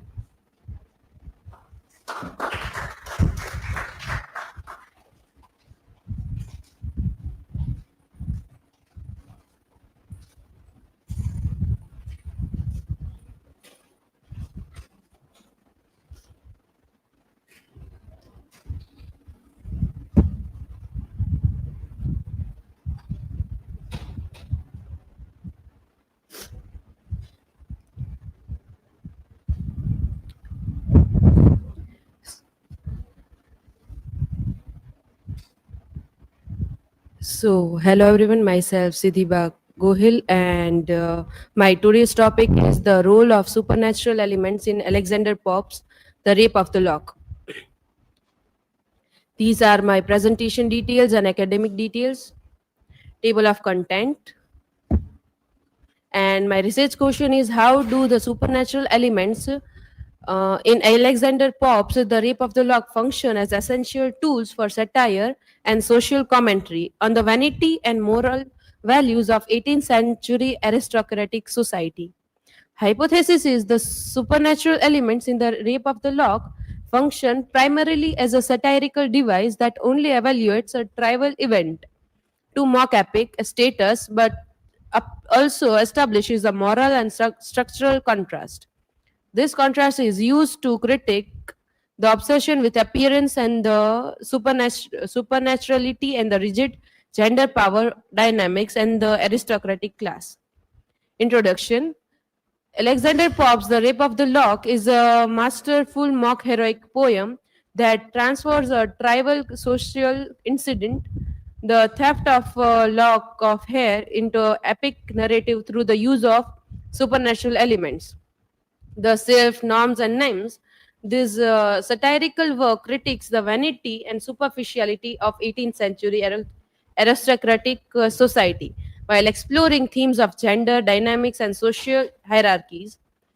The research objective is to analyze how these supernatural agents function not only as whimsical establishments but as essential tools for satire, moral reflection, and commentary on social norms, addressing question about their narrative role and their relevation of 18th century values. The next topic is the historical and literary context. The Augustan age was a pivotal period in English literature characterized by revival of classical ideals, reason, and satire, with Alexander Pope emerging as a leading voice. Born in 1688 to Catholic parents, Pope faced social restrictions due to test tax, leading to a self-guided education influenced by classical poets like Homer and Virgil, as well as contemporaries like John Dryden's Jonathan Swift. His engagement in literary fuse with figures like colleague Cyber shaped his critical edge. The Rape of the Lock reflects the Augustan focus on social critique, blending humor and profound commentary, and established Pope's mastery of the heroic couplet within the neoclassical tradition. Supernatural elements in the literature. Supernatural elements have long enriched literature by evoking mystery, suspense, and philosophical inquiry, from Gothic works like Mary Shelley's Frankenstein to romantic poetry by Coleridge and Wordsworth. In Rape of the Lock, Pope employs supernatural beings, self, norms, and names, not for mystery but for satire, critiquing aristocratic vanity and social norms. Scholars like Freelancer note that Pope's selves mock aristocratic values, while Proust highlights their symbolic critique of moral decline with contrasting Coleridge's mystical approach.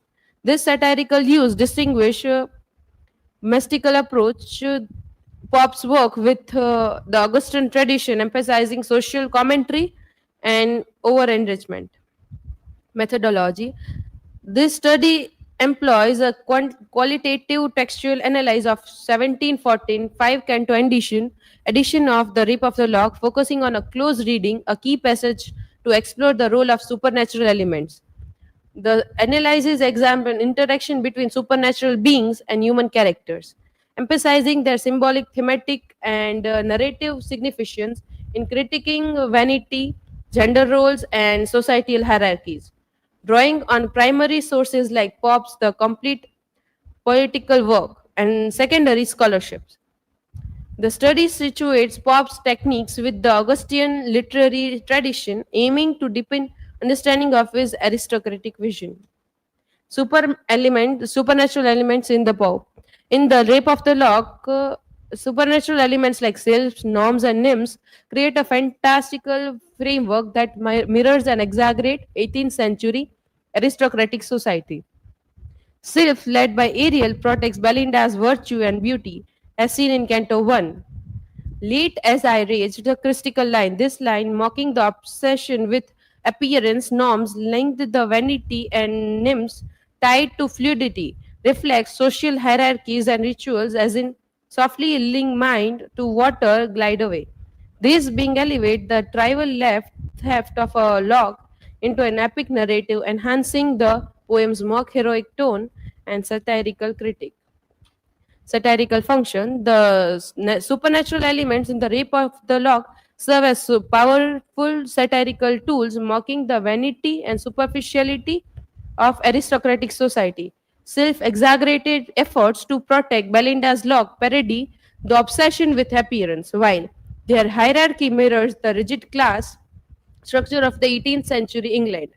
As seen in Ariel's leadership by mimicking epic deities, these elements highlights the absurdity of treating a pity despite as heroic, aligning with the mock epic from the line.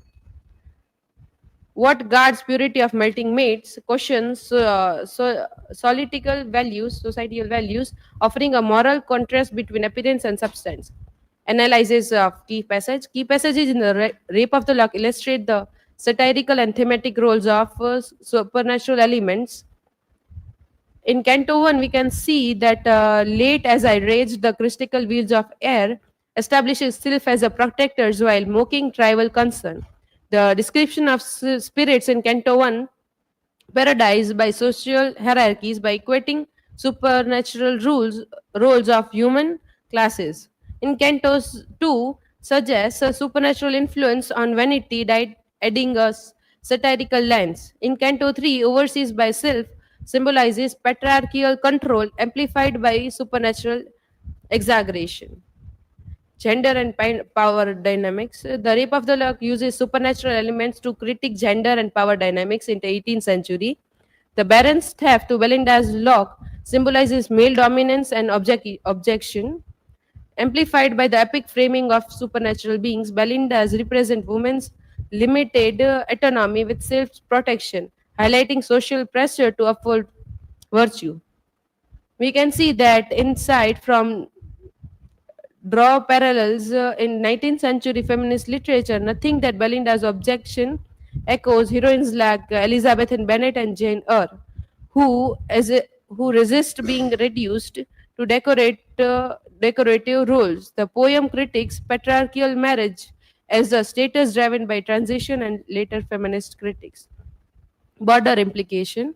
The supernatural elements in the Rape of the Lock extend beyond the satire to offer a profound critique of aristocratic culture, exposing the absurdity of prioritizing trivialities like beauty and status. They explore philosophical themes of fate, free will, and human desire, with self serving as lens to question moral values. The poem's literary significance lies in its evaluation of a trivial incident into a mock epic, reinforcing mastery in the Augustan tradition. Its modern relevance is evident in parallel with contemporary obsession with image, superficially making it timeless, contemporary, and social values. The conclusion. The Rape of the Lock demonstrates Alexander Pope's genius in using supernatural elements to create a whimsical yet incisive satire of 18th century aristocratic society. Self norms and names enhance the mock heroic tone, critique vanity, and explore gender dynamics, making the poem profound and social and philosophical contemporary. Its enduring relevance lies in its reflection of universal themes like vanity, power, and morality, reinforced by its innovative use of supernatural. Pope's work solidifies his legacy as master of satire, inviting readers to reflect on societal values across time. These are my references. Thank you. Question are welcome.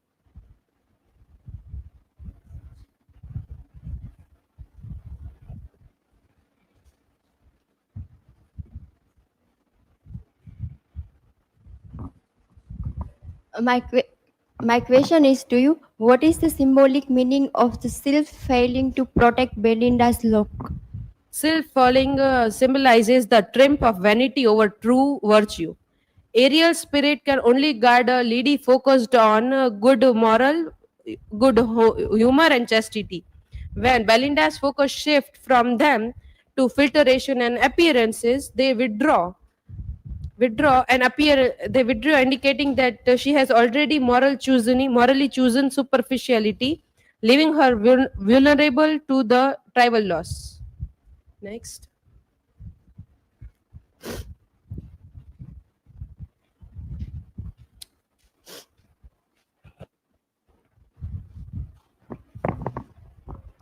My question to you, Siddhiba, how do the different spirit reflect 18th century idea about men's and women's roles and behavior? Pop uses Rosicrucian lore to lend a false mock epic gravity to the tribal event, evaluating the satire. This contrasts real aristocratic tradition with swallowness, where cosmic spirits are reduced to guarding cosmic creating intellectual aids. That's all from my side. Thank you.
હું કર્યું પહેલા કઈ દબાવ્યું હતું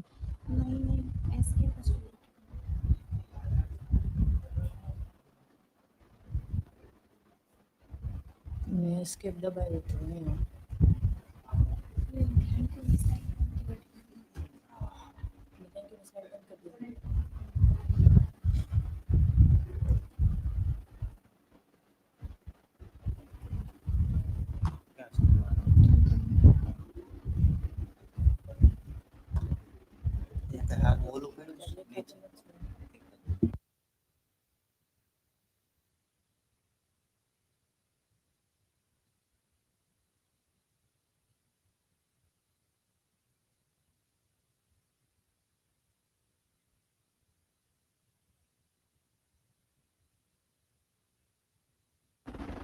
Hello. Hello everyone. Myself RADHIKA Mehta, and today I will represent this topic: Pope's moral, political and cultural combat in the rape of the lock. The famous line of the author, "To err is human, to forgive divine," and from the rape of the lock, fairest of moral, though distinguished care of thousand bright inhabitants of air. So these are my academic details and presentation details, table of content, and my research question and hypothesis. So my research question is, how does Pope engage in moral, political and cultural combat through the rape of the lock, and what values does he defend or subvert? So the hypothesis is Pope's The Rape of the Lock uses wit, irony and the mock epic form to criticize aristocratic superficiality, and moral emptiness, presenting poetic satire as a form of cultural resistance. Now let's move on introduction and the context. Pope was a satirist, moralist, and public critic of 18th century culture. England was undergoing shifts. Commerce, consumerism, and social hierarchy were redefining virtue. The Rape of the Lock, 7012 to 7040, is a mock epic that transformed a trivial quarrel into an epic satire. When polite society turned moral virtue into fashion and appearance, Pope's poetry becomes a weapon of combat, exposing the moral vacuum behind the aristocratic facade. As we can see that Belinda smiled and all the world were gay. So this line is show how Belinda's beauty and charm dominate her social world. Her smile seems to brighten everything around her, reflecting the superficial admirations and exaggerated praise of aristocratic society. Pope uses this to satirize the vanity and idolizations of women's beauty, showing how people treat trivial charms as if they were powerful or divine. Now, let's move on Pope's moral, political, and cultural combat.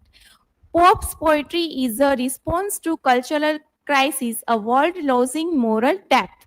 His combat is waged through wit, not violence, a rational defense of virtue.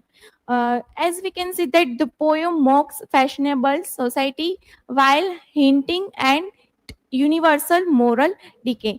So, in the Rape of the Lock, Pope fights moral blindness through humor. The poem's balance of playfulness and seriousness. The line is what tire offense from amorous causes spring. Irony sets the tone of moral disproportions. So the next one is transformation in the Rape of the Lock, turning travel events into moral symbols.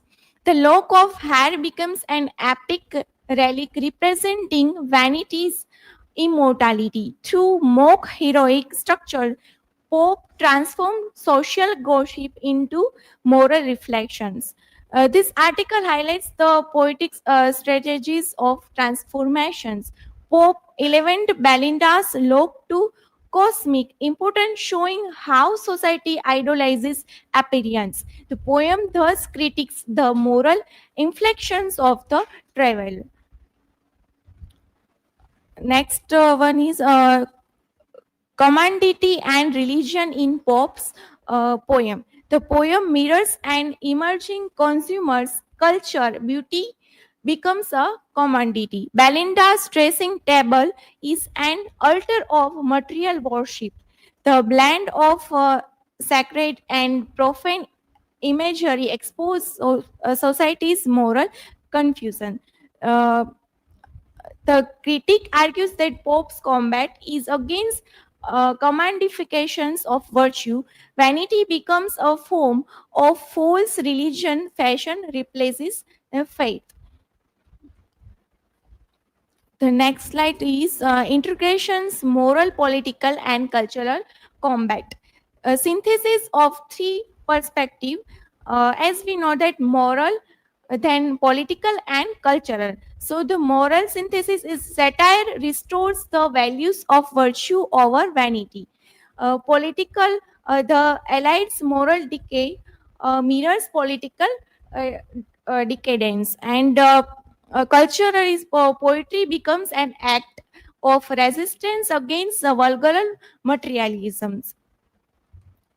Implications and evolutions. Critical reflections. Pope's satire blends judgment and sympathy. He mocks but also mourns cultural decay.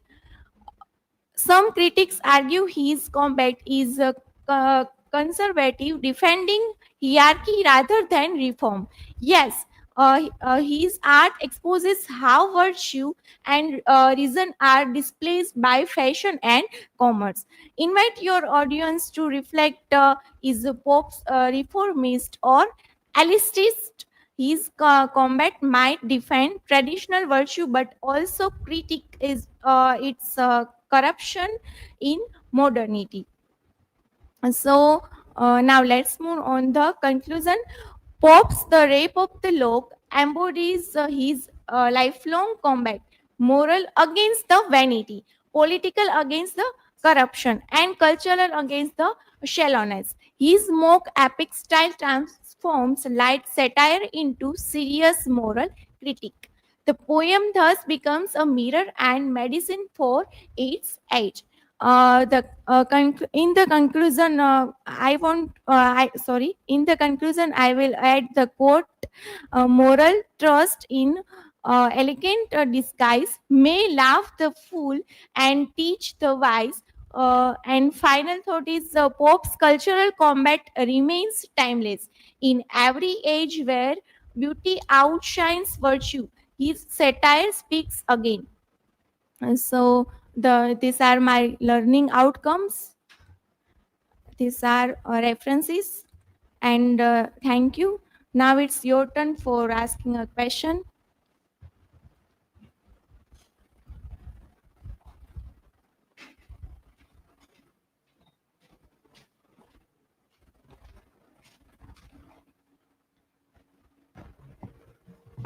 So my question to you, Radhika, how does Alexander Pope explore the theme of commodity and religious in The Rape of the Lock? Okay, so Pope satirically show how materialism replaces spirituality in The Rape of the Lock. Belinda's beauty, ritual, and luxury items are treated like objects of worship, turning vanity and consumption into a new kind of religions. Through this, Pope criticized the moral corruption and shallowness values of 18th century. Next question.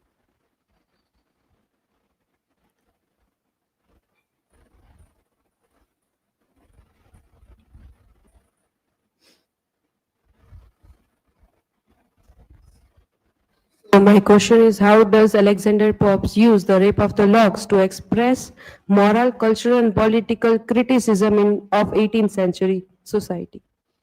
Okay, so Pope uses the rape of the lock to mock the moral shallowness, cultural vanity, and politics idleness of 18th centuries aristocrat through satire and mock heroic style. He showed that how society values appearance and reputation over virtue and responsibility. So this is from my side. Thank you so much.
નથી આવતું.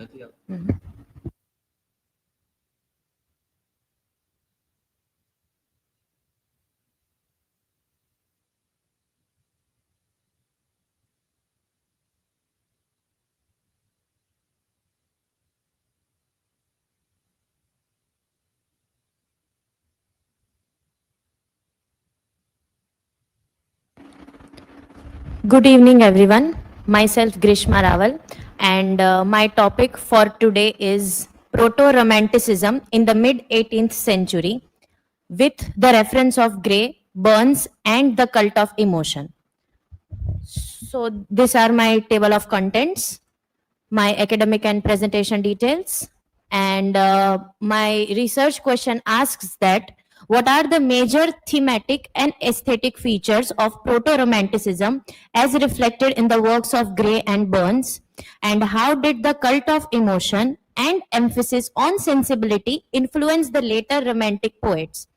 So the thematic and aesthetic elements which are shown in the works of Gray and Burns are emotional depth, nature, melancholy, and simplicity of expression, which is formed the foundational framework that directly influenced the early romantic poets like William Wordsworth and Samuel Taylor Coleridge.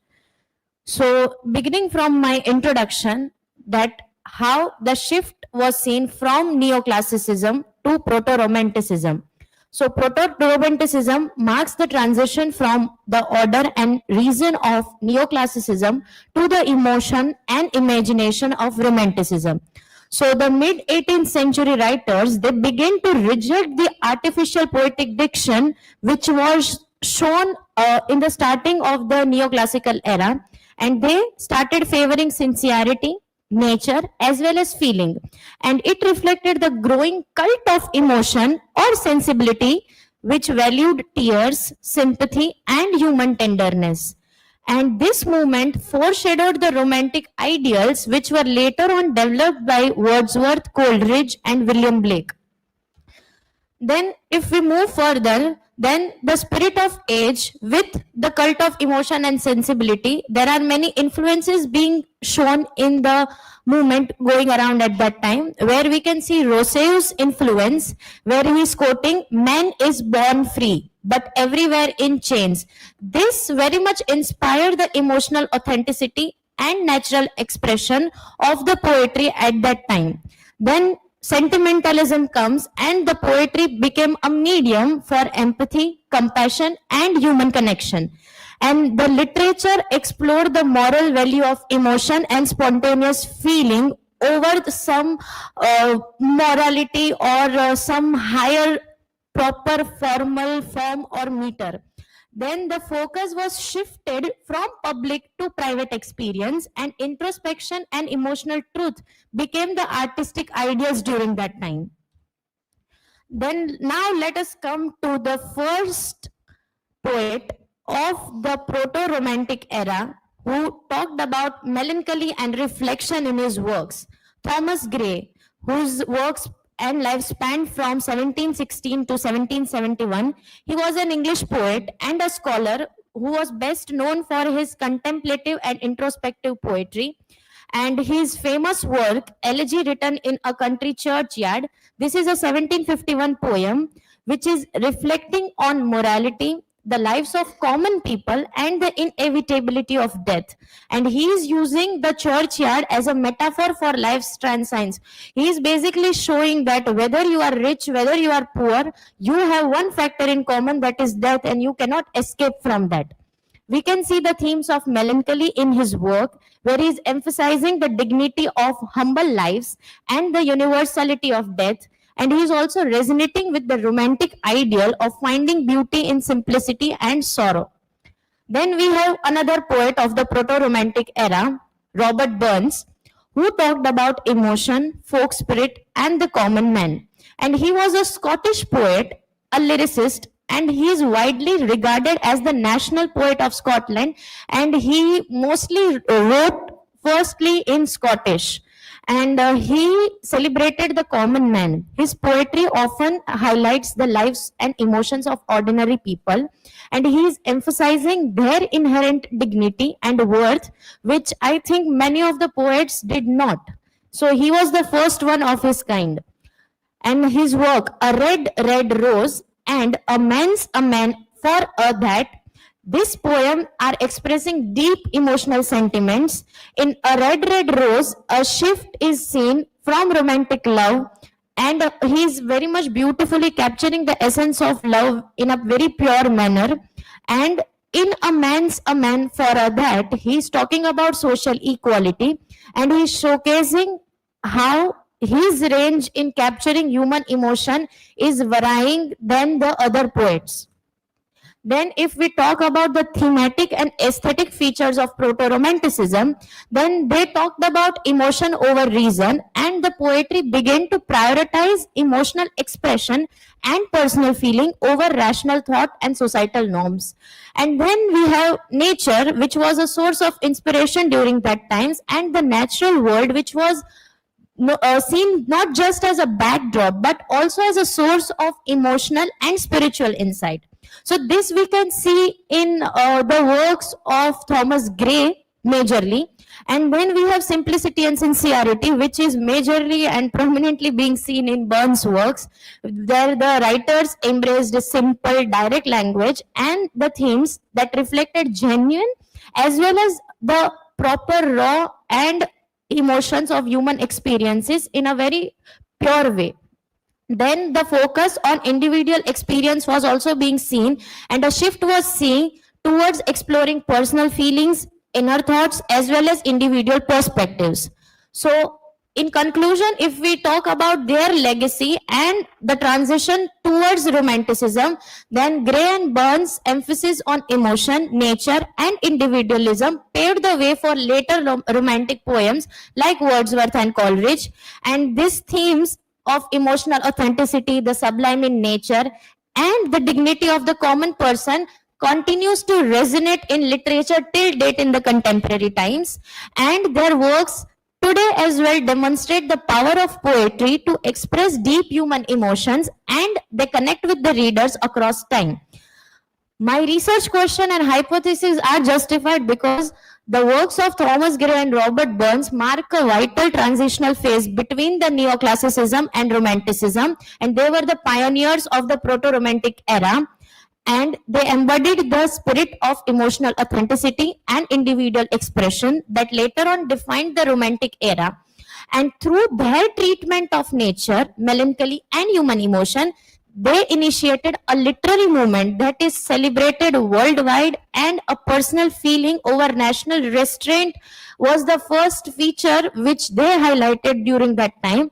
And Gray's reflective melancholy and Burns' heartfelt simplicity together cultivated what came to be known as the cult of emotion, which paved the way for the romantic ideals of spontaneity, imagination, and the dignity of common human experience.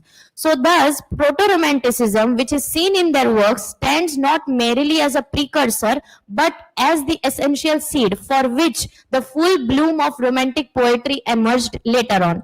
I have also made a chart where a comparative analysis and explanation of Thomas Gray and Robert Burns have been done, which showcases the period and context, their major works, their language and style, the treatment of nature of both of the works, and focus on emotion, how they differed and how were they similar, their view of humanity, their proto-romantic traits, their contribution to romanticism, and how they emphasized on sensibility and their tone in the poetry. This is my learning outcome references.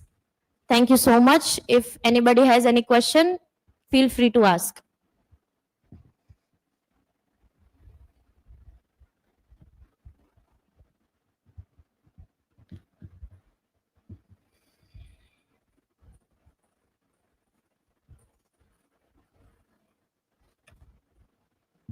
So the question is, how the emotional idea of proto-romanticism be seen in modern literature or film study today?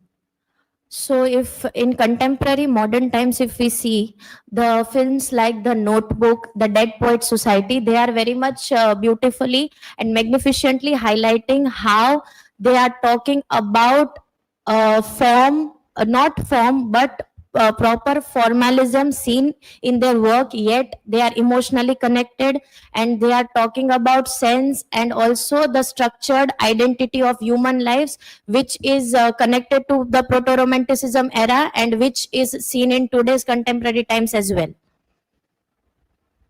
Anyone else?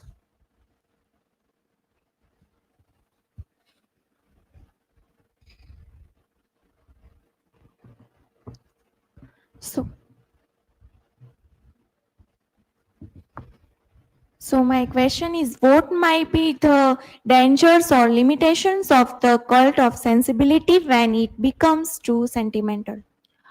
So when the cult of sensibility becomes too sentimental, one might see fractured, fragmented narratives a lot in a personality, and also they might notice a focus on individual sentimentalism more in a negative way, not in a positive way, which also the 18th century critics also highlighted this work and this topic, such as Henry Fielding and also Jane Austen have highlighted this. And Jane Austen, in her work Sense and Sensibility, she talks about this topic. So yeah, if anything too much can harm anyone, so the balance between sensibility and structure should be maintained, otherwise it will temper the balance of literary studies as well as the society.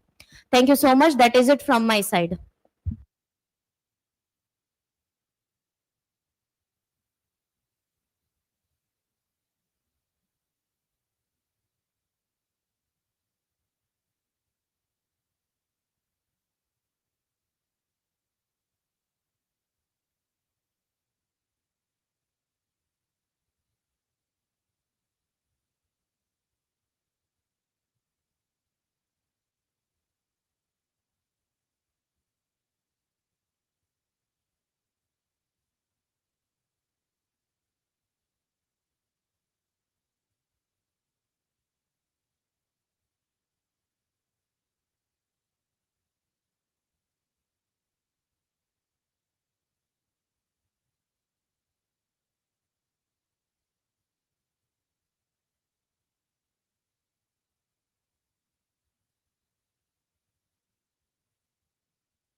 Good afternoon, everyone.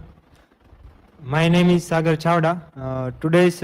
My today's presentation topic is Instability, Artifice, and Moral Choice in Thomas Gray's Elegy. Here are my academic and presentation details. This is the table of content.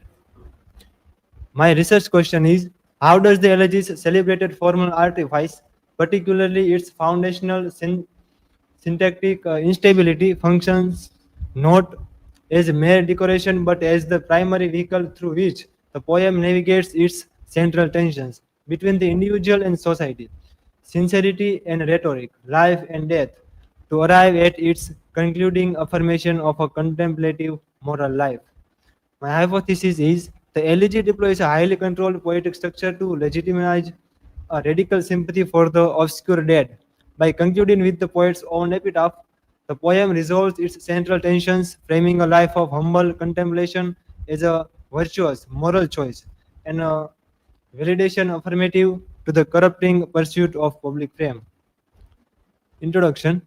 The poem Elegy Written in a Country Churchyard was published in 1751 and it was said to be begun in 1742, and it took 9 years to Thomas Gray to complete this poem.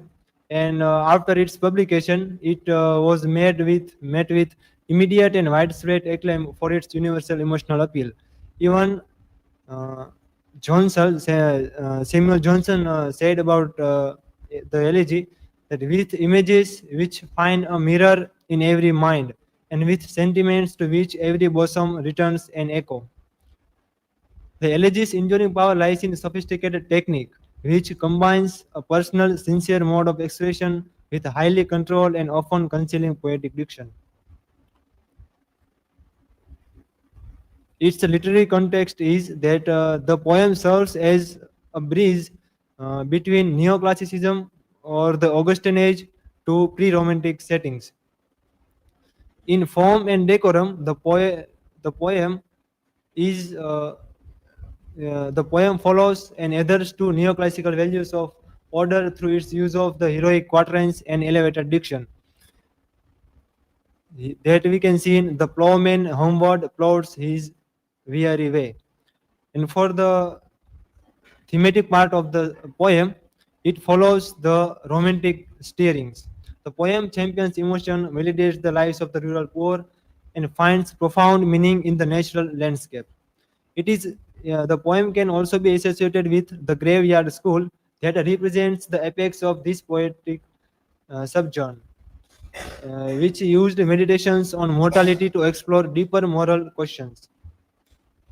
The opening stanza says and serves as an architecture of insecurity.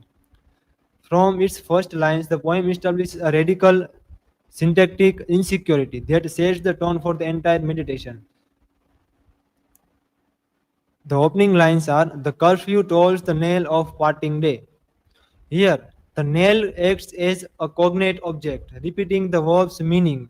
The redundancy creates a lack of fixity and introduces a pervasive sense of ambiguity from the outset.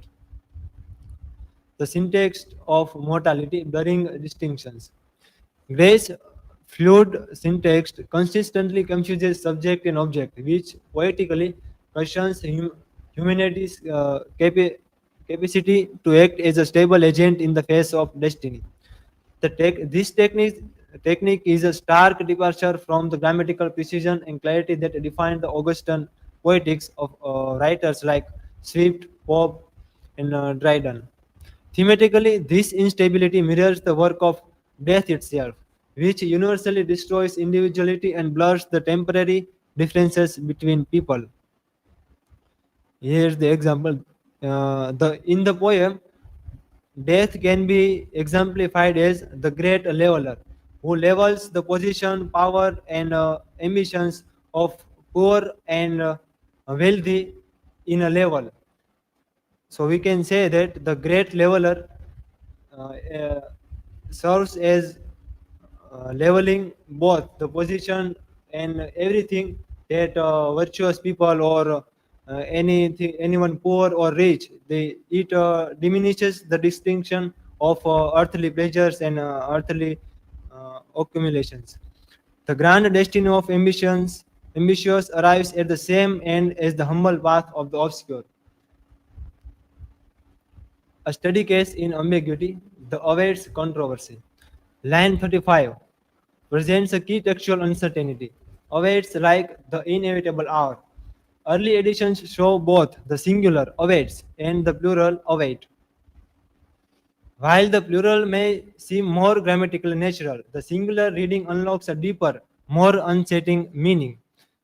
The syntactic confusion creates a wide range of meanings. The inevitable hour can be read as the active subject of the sentence, an agent that lies in ambush for humanity.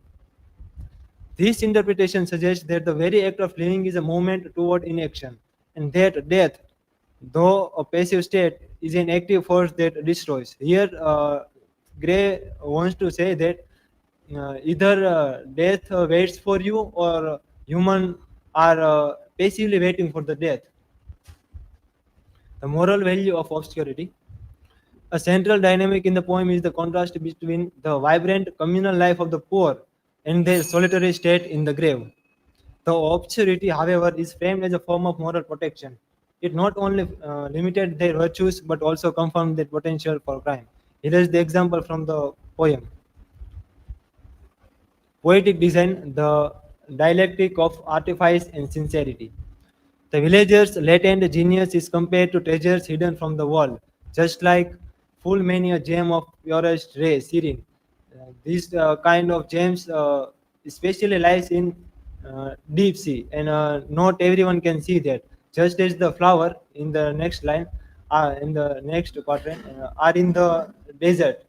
So the life of poor and the life of villagers mainly overlooked by the world because they have talent, but they are just like mute, inglorious Milton and guiltless Cromwell. The telos of the elegy, a resolution of moral choice. The two paths. Here a critic says the French, the elegy is a poem of moral choice and resolution. The speaker weighs the public life of glory against the private life of humble virtue. The virtue of austerity in the final affirmation we can see in the epitaph. Conclusion, synthesis and enduring resonance. In literary context, the poem follows the Augustinism, and in thematic structure, it is mostly based on Romanticism. Here are my references. Thank you. If anyone has questions.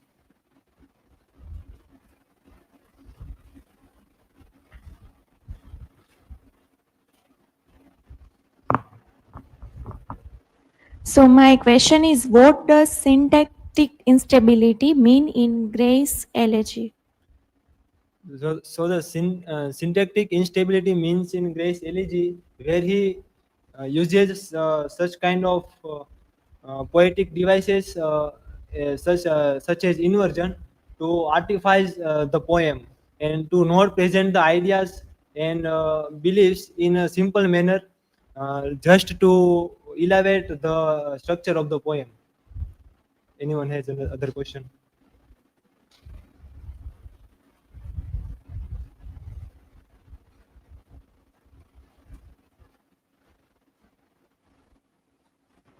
So, Sagar, my question to you is that in what ways does elegy written in a country churchyard bridge neoclassical form and romantic sensibility? So the clear distinction we can find in, as the poem is a transitional, the poet is a transitional poet, and this elegy can be seen as the most important single poem of the mid-18th century. And because this poem does not only reflect one idea, just as Wordsworth and Coleridge says in Romanticism, and Pope and Swift says and emphasize on reason and everything in the Neoclassicism.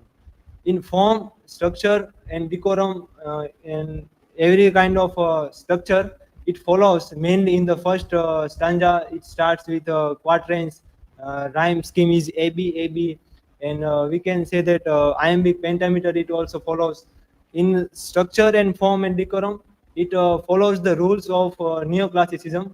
And when it comes to the themes, in the exploration of ideas, it adheres to the ideas of pre-romanticism, where it follows and answers the and mainly concerns with the themes of poor, common people, just as Wordsworth and Coleridge did in the preceding era. Here are, thank you.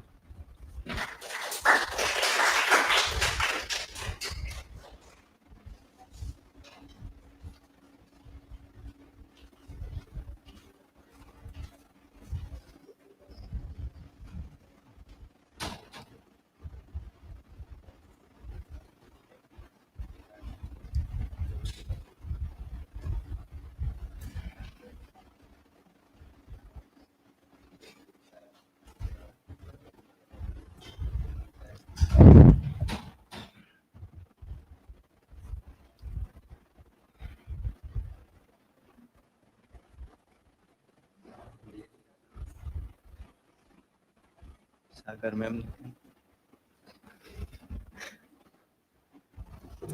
Hello everyone. Today's my presentation's topic is transitional poetry, understanding the poets between neoclassicism and romanticism. It's all about Thomas Gray, Robert Burns, and William Cooper. Here is my academic detail and presentation detail. Here is the table of content. My research question is where poets writing between 1750 to 18th century merely transitional figures repeating the wave for romanticism, or did they achieve independent artistic innovation that literary history.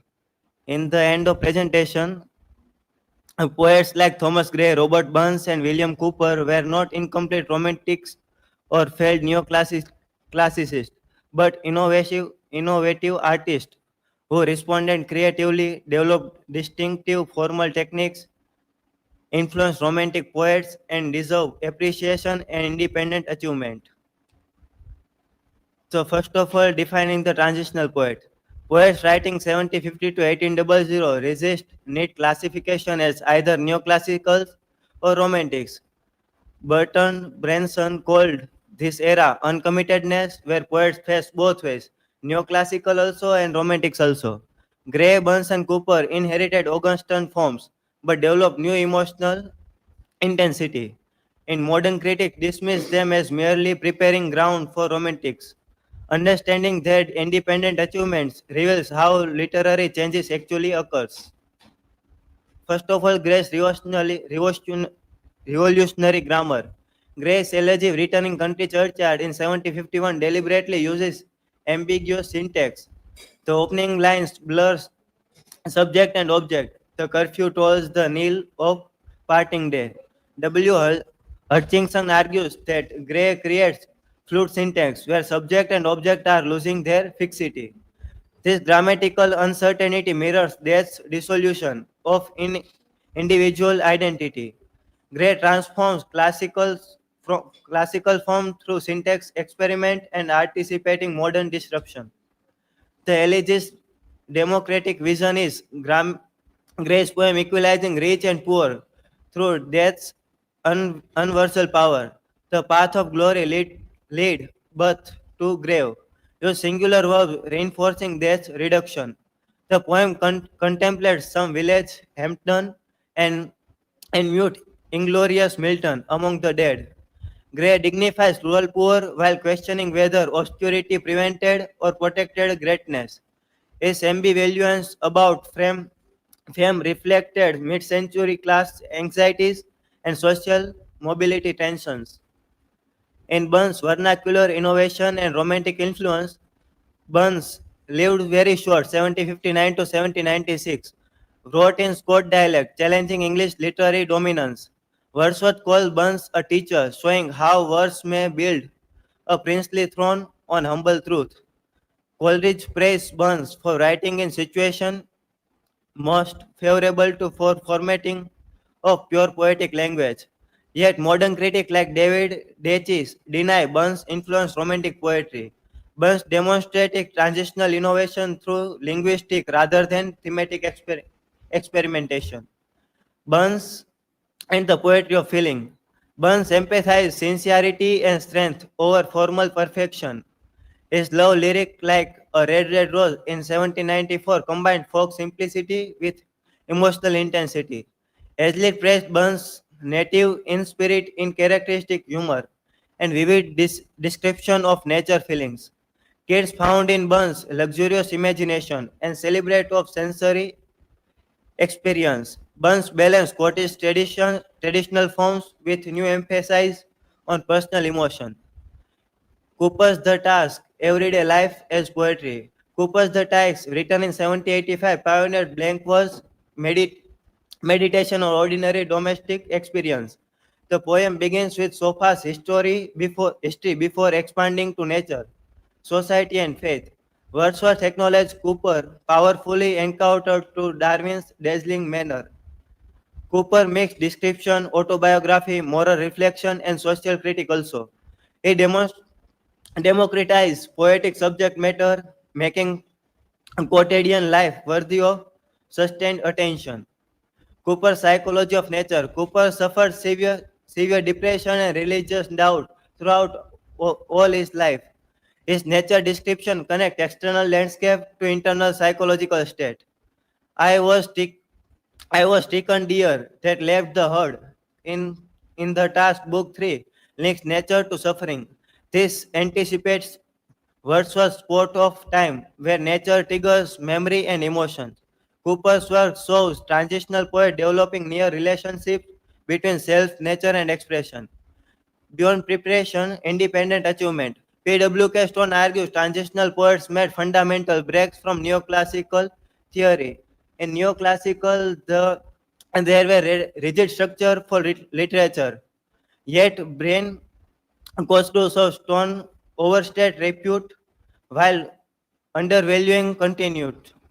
In 18th century, critics like Edward Young already discussed poetry's mysteries not be explained. The Longinian tradition emphasized on the unknown and the undefined throughout the century.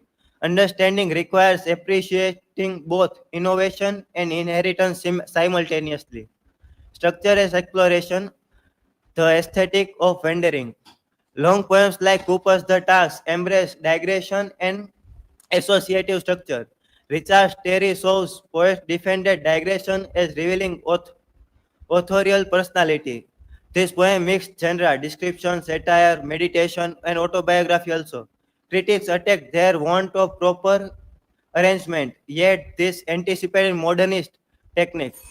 Transitional poets pioneered associative logic over linear narration and progression.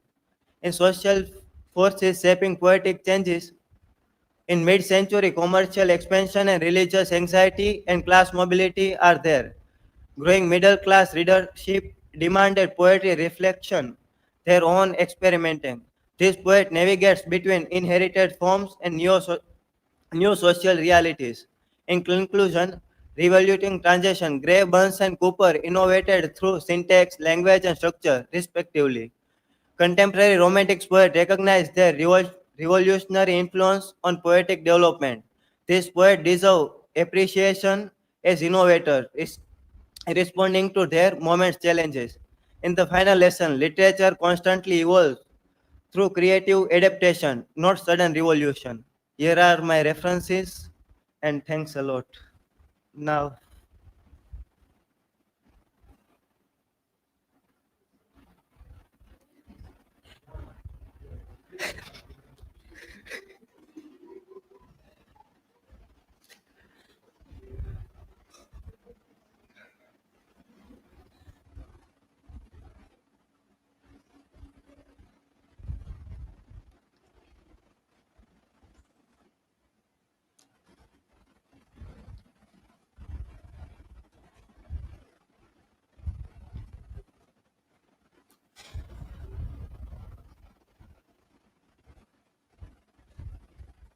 My question is, how did Robert Burns innovate in his poetry? the Robert Burns uses Scottish dialect, which challenges the English language of English literature of that time. He also forces sincere and personal emotions in his writing also. Next question.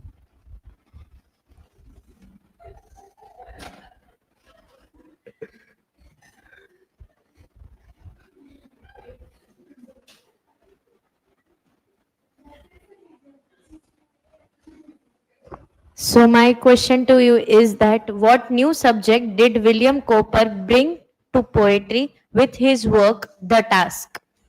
In the task, Cooper talk about the countryside people whose life is not elaborated in precursor era. The whole people who live in countryside and normal life people are described in his work. Thank you. This is all from my side.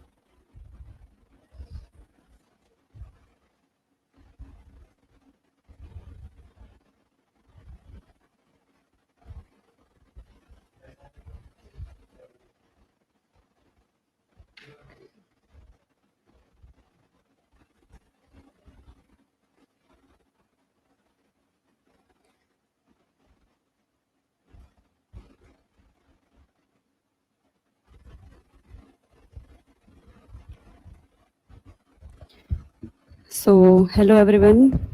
My name is Priyanka, and today, good evening. And today I'm going to present a virtuous ascent marriage and the making of middle class morality in Pamela. So, this is my academic and presentation details. This is table of content, and let's begin with introduction. Pamela, or A Virtue Rewarded by Samuel Richardson is an epistolary novel.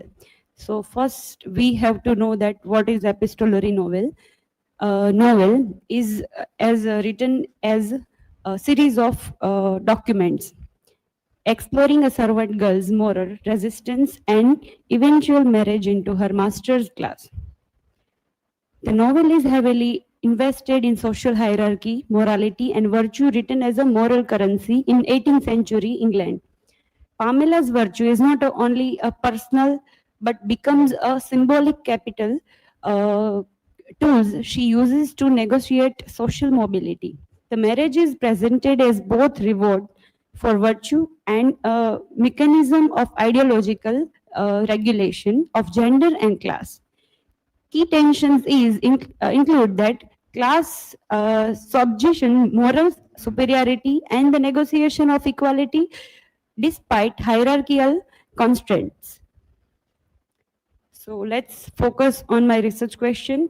How does Samuel Richardson's Pamela construct female virtue as a tool for social mobility, and in what way does marriage function as both a moral reward and a reformation of middle class and patriarchal values in 18th century England?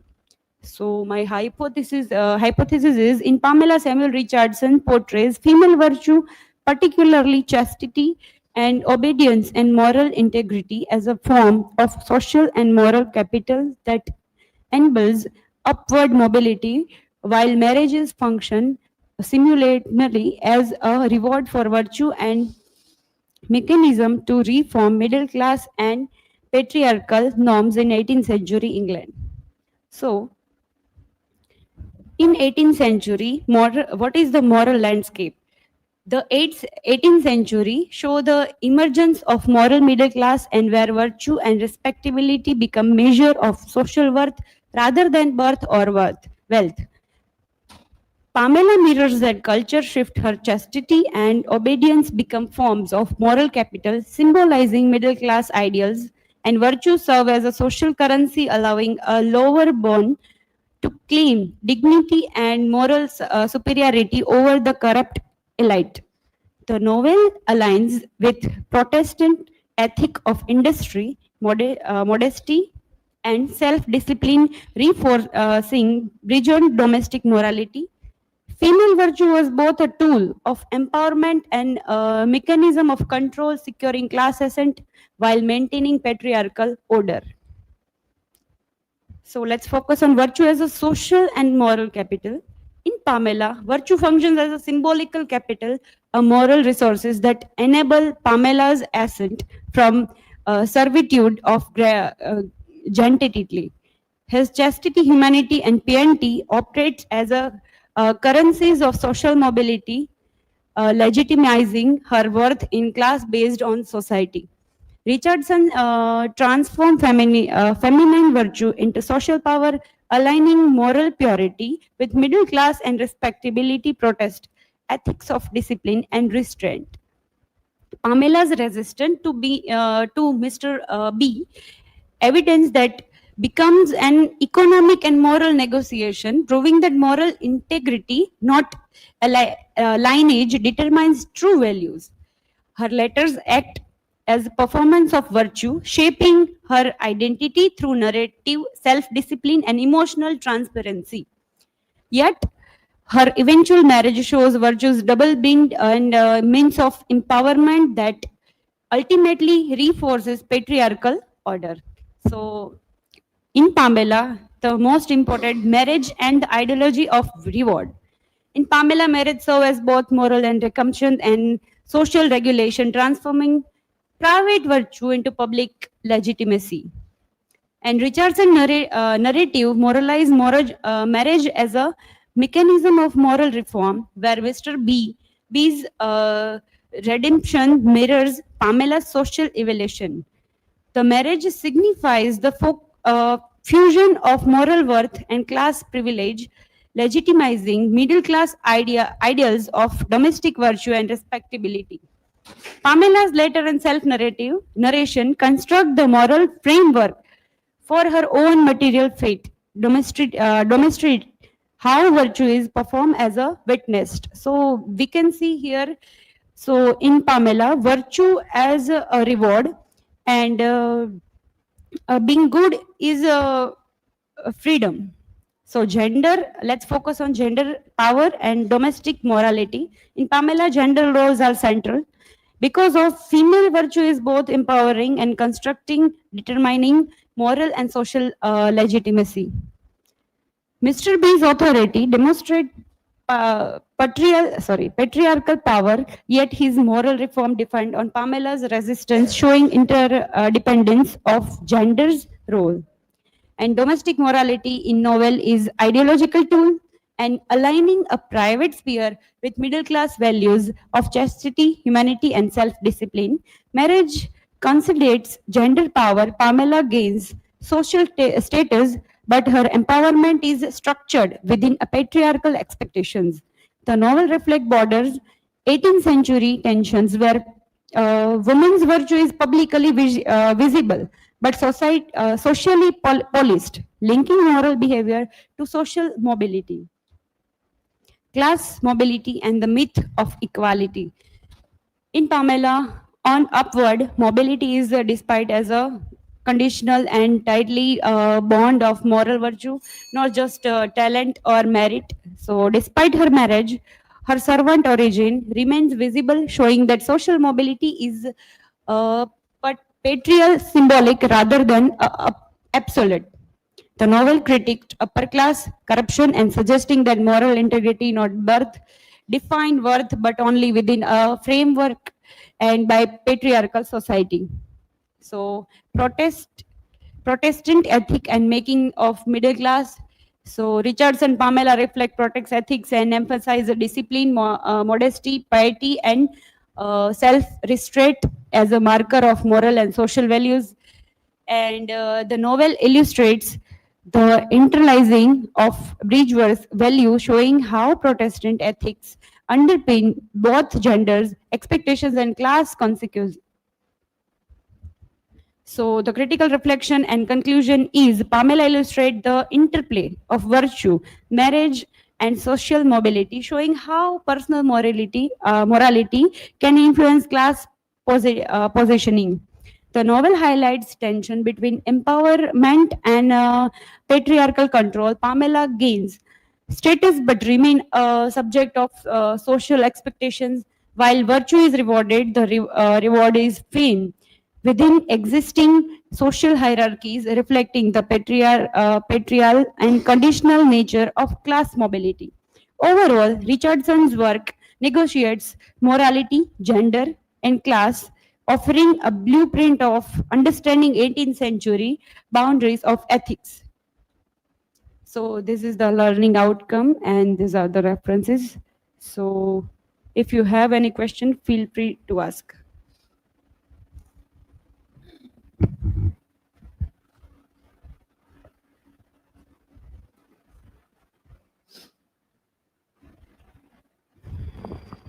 My question is, do we still link women's worth to purity like Pamela? Even today, people still judge women by their how they dressed and how they how they think, and even today society will judge us like we can say that society is judgmental, like virtue replaced by image in judgment didn't disappear, and we can say that's it.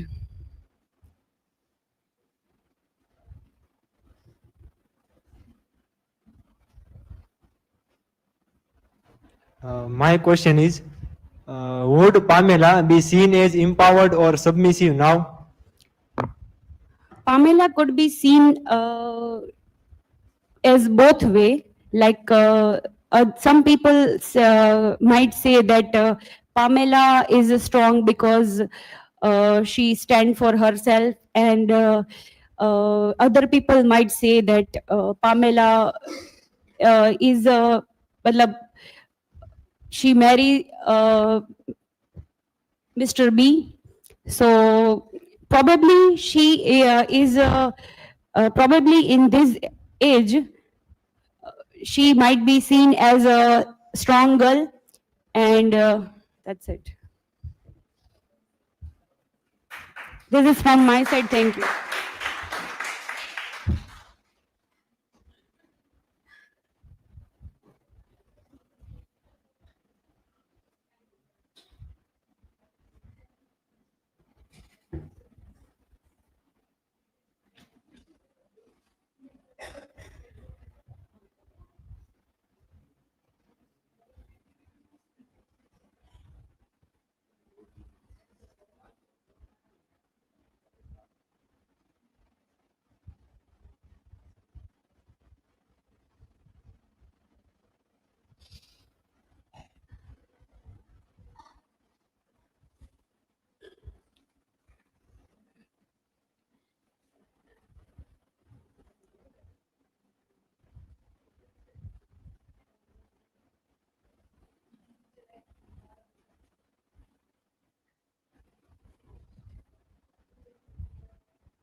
So, hello everyone. My name is Vanita. Today, my presentation topic is a literary controversy of Pamela and Shamela. In this presentation, I will discuss the literary controversy between Samuel Richardson's Pamela and Henry Fielding's Shamela. So, these are my academic details and presentation details. This is a table of content. So, introduction.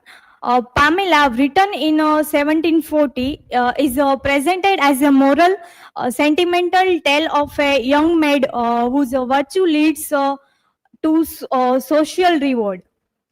Richardson portrays Pamela as a symbol of honesty, perseverance, and moral triumph. However, just a year later, Henry Fielding responded with Shamela, a satirical parody that challenges Richardson's idealism. Fielding exposes what he believes to be hypocrisy beneath Pamela's supposed virtue, suggesting that her innocence may actually hide ambition and manipulations. Through this contrasting text, we can see how literature can represent morality in very different ways. One idealistic and the other is critical. Both novels also reflect the cultural context of 18th century England, especially the struggle of women navigating class, gender, and power. Even today, these works remain relevant as they raise important questions about authenticity, ambition, and social appearance. Together, Pamela and Shamela shows that literature is not just entertainment, it is a powerful tool to question society and shape values. These are my research question and hypothesis. So my research questions that how does Shamela challenge the moral ideals presented in Pamela, and how does Henry Fielding Shamela critique and challenge the moral ideology presented in Samuel Richardson's Pamela? Does Pamela genuinely promote virtue and morality, or does Fielding's satire reveal is as a facade for social ambition and manipulation? So, hypothesis, Richardson's Pamela uses the epistolary form to appear morally sincere, yet beneath the narrative of virtue lies a strategic negotiation of power, suggesting that Pamela's virtue is both a moral stance and a calculated response to social constraints. So, historical context. To fully understand the conflict between Pamela and Shamela, we need to look at the historical context of their publication. When Samuel Richardson published Pamela in 1740, it quickly became a sensation. Readers were deeply moved by the emotional letter-style narrative and the story of a young servant girl who protects her virtue and it is eventually rewarded with marriage to Mr. B. Many show Pamela as a model of moral purity and virtue. However, not everyone agreed. Henry Fielding, a fellow writer, was highly critical of the novel. He believed that Pamela was not truly virtuous, but rather clever and manipulative, using her supposed innocence to climb the social ladder. Fielding felt that Richardson's story encouraged hypocrisy and false morality. So, overview of Pamela. Pamela or Virtue Rewarded, written by Samuel Richardson, is an epistolary novel, which means it is told through letters. This format allows readers to experience Pamela's thoughts and emotions directly. The novel highlights themes of morality, honesty, and perseverance. It also conveys Richardson's central idea that maintaining virtue is not only morally right but can lead to social economic reward. Pamela's eventual marriage to Mr. B symbolized this ideal of virtue being recognized and rewarded in society. So, overview of Shamela. Shamela, written by Henry Fielding in 1741, is a satirical response to Samuel Richardson's Pamela. Unlike Richardson's idealized heroine, Fielding presents Pamela as a cunning and manipulative servant. So, Pamela and Shamela. These slides compare the main heroines of the two novels and their motives of marriage. And for marriage. Starting with her Pamela Andrews, she is genuinely virtuous. Her resistance to Mr. B's advance is sincere and represents her moral struggle to preserve her honor. In Pamela, marriage is depicted as the natural reward for her integrity. Mr. B's love and respect for her grows as a result of her unwavering virtue, making their union a moral and emotion triumph. In contrast, Shamela Andrew is portrayed as deceitful and greedy. Her supposed virtue is entirely a facade. So, morality and narration tone. This slide examines how morality and narration differ in the two novels. In Pamela, morality is central. By contrasting, in Shamela, Fielding turns this idea on its head. Virtue is presented as a facade. Social commentary. Pamela Richardson's novel offered a then revolutionary idea that a person could rise in social class through moral merit, not just birthright. In Shamela, Fielding, in contrast, was more conservative. He shows such social climbing as a dangerous subversion of the established social order and criticized the idea that servants could so easily manipulate their way into gentry. So, main difference between Pamela and Shamela, the tone, theme, and characterizations, and the message. So, literary significance of Pamela. This slide highlights why Shamela is significant in literary history. And another literary significance of Shamela, this slides says that an example of literary parody. And why Shamela and Pamela still matter. This slides explains the contemporary relevance of these two novels. First, both novels explore gender and power dynamics. They highlight the roles and expectations of women in society.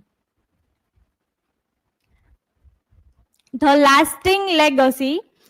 These slides focus on the enduring impact of these two novels on English literature. The comparison between Pamela and Shamela marks a critical moment in the development of the English novel. Both authors used the same basic story and format, yet offered completely different perspective on morality, social class, and human nature. So these are references. Thank you. If you have any question, feel free to ask.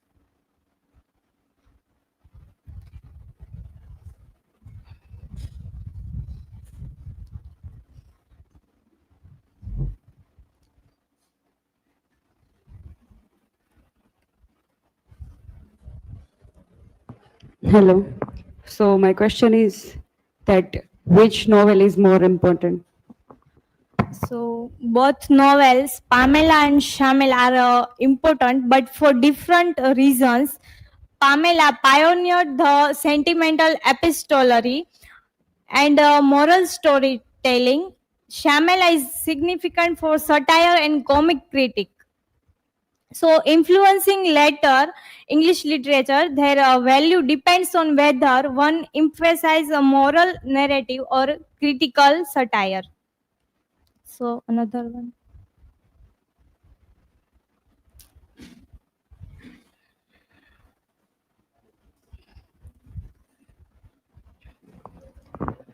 My question is, did Shamela damage Pamela's reputation? Yes. Shamela sparked debate about Pamela's virtue and intentions while it questioned her morality. Pamela remained widely read and influential, and the controversy enriched literary discussions. So this is from my side. Thank you.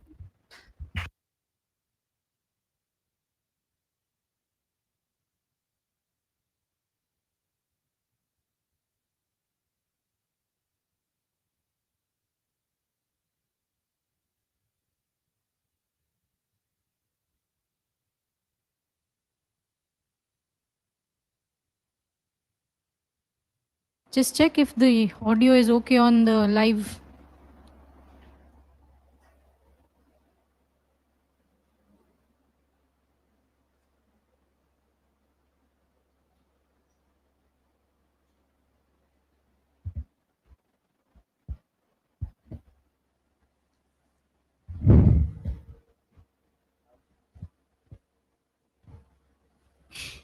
Nice.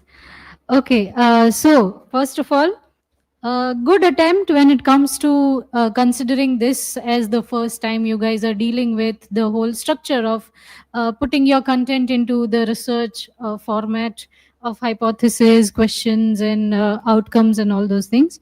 So quite good attempt is made by all of you. First is, well, still, there are some concerns, right? When it comes to citations, I'll begin with citations first. First is the main text citation. Main text means the text which is central to your presentation. Whether it is Pamela, whether it is Rape of the Lock, whether it is Thomas Gray and Robert Burns, To a Mouse or Red Red Rose. Acha, video.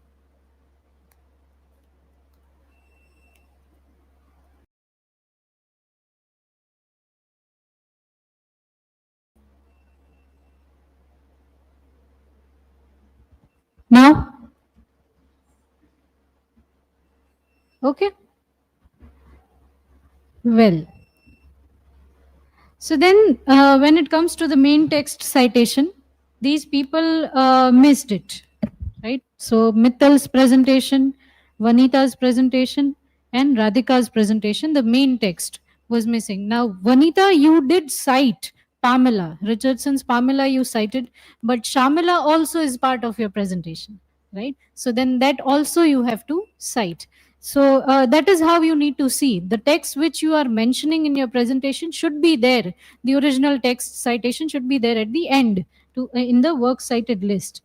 Mulraj and Siddhi, you have cited, but you have made mistake in citing the original text. I'll come to that later, but keep that in mind that there is an error in the citation which you have mentioned there. Then when we move to the in-text citation, from main text to the in-text citation, in-text, I hope that you know, in-text is basically where you cite within the presentation itself or the paper itself. So then we have Sandhya, Siddhi, Radhika, Vanita and Priyanka, right? You guys need to see that in-text citation is done and it is done properly. Now, properly in the sense that it should not be at the end of the slide where everything, all the content ends, or it should basically refer to direct quotations from the sources, right? So if you, let's say you take a research paper, you have taken their arguments and you have put it into your presentation. So in-text citation should be exactly beside the particular quotation, particular observation which is made by the source research scholar in that case. So in-text citation need to be done. Some of you haven't done at all. Sandhya entire presentation was without in-text citation. Siddhi, somewhere you have done, somewhere you have missed. So fix it, right? It should not be at the end. It should be beside the statement wherein the source is referred to.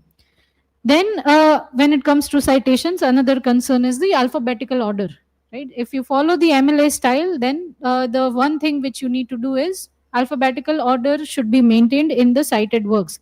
Sandhya, Radhika and Sanjay. You three have made mistakes in that.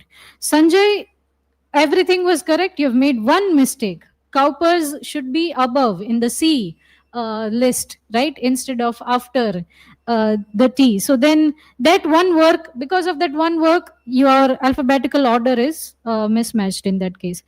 And then finally, once we move to from citations to asking questions, two people, Priyanka and Mittal. Right? When you ask questions, make sure that something which is already answered in the presentation shouldn't be asked. Or something which is very rudimentary, like which text is more important, right? Is not the kind of question you should ask to a presenter who has already dealt with a much more deeper discussion about controversy and comparison between two texts, right? Thematic concerns. There are many aspects which you could have considered while asking that question. Mittal made the mistake of asking something which was already there in the presentation, right? The question was already answered. So when you ask questions, make sure that something that is not there in the presentation or something which you think, let's say you disagree with the presenter in one of the views which is being presented, or let's say you want to know more about a particular text, that you can ask, right? But something which has already been defined or discussed need not be asked again. Then when it comes to framing your citation, right? So when it comes to citing original text, something which I told in the morning session as well, I'm repeating the instruction here. When you cite the Gutenberg source or the Internet Archive source or Google Books source, check the publication date, right? When you're citing the original text, let's say you are citing Rape of the Lock, right? Then the publication date or year should be 1717 and not 2005 or 2012. That is the date or the year wherein they digitized the text and uploaded on Internet Archive or Google Books or Gutenberg in that case, right? So if you, let's say, if you do want to highlight that this is when the text was digitized and then uploaded and that is what I accessed, you can put it as a separate citation. Another citation you can do, right? But don't mix it with the original text citation. All your, as far as neoclassical age is concerned, all your texts are available on the web, right? We don't have any text or any original text which is missing from the web in terms of its digitized or ebook version, right? So whenever you do this, whenever you cite, make sure that you follow the original publication year and date. Another is Mulraj's presentation, for example. Now, there you have mentioned the 1697 debate, controversy which happened, right? And which led to many political changes or many controversial rules and regulations.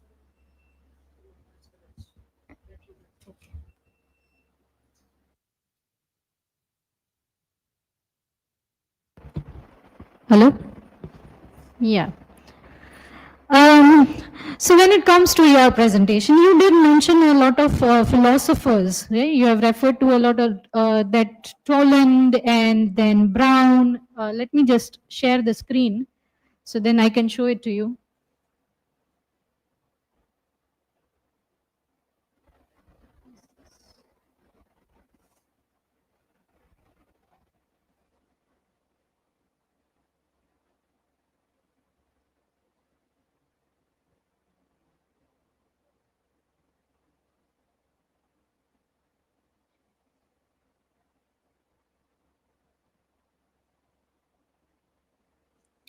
So, still not visible?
Okay, finally.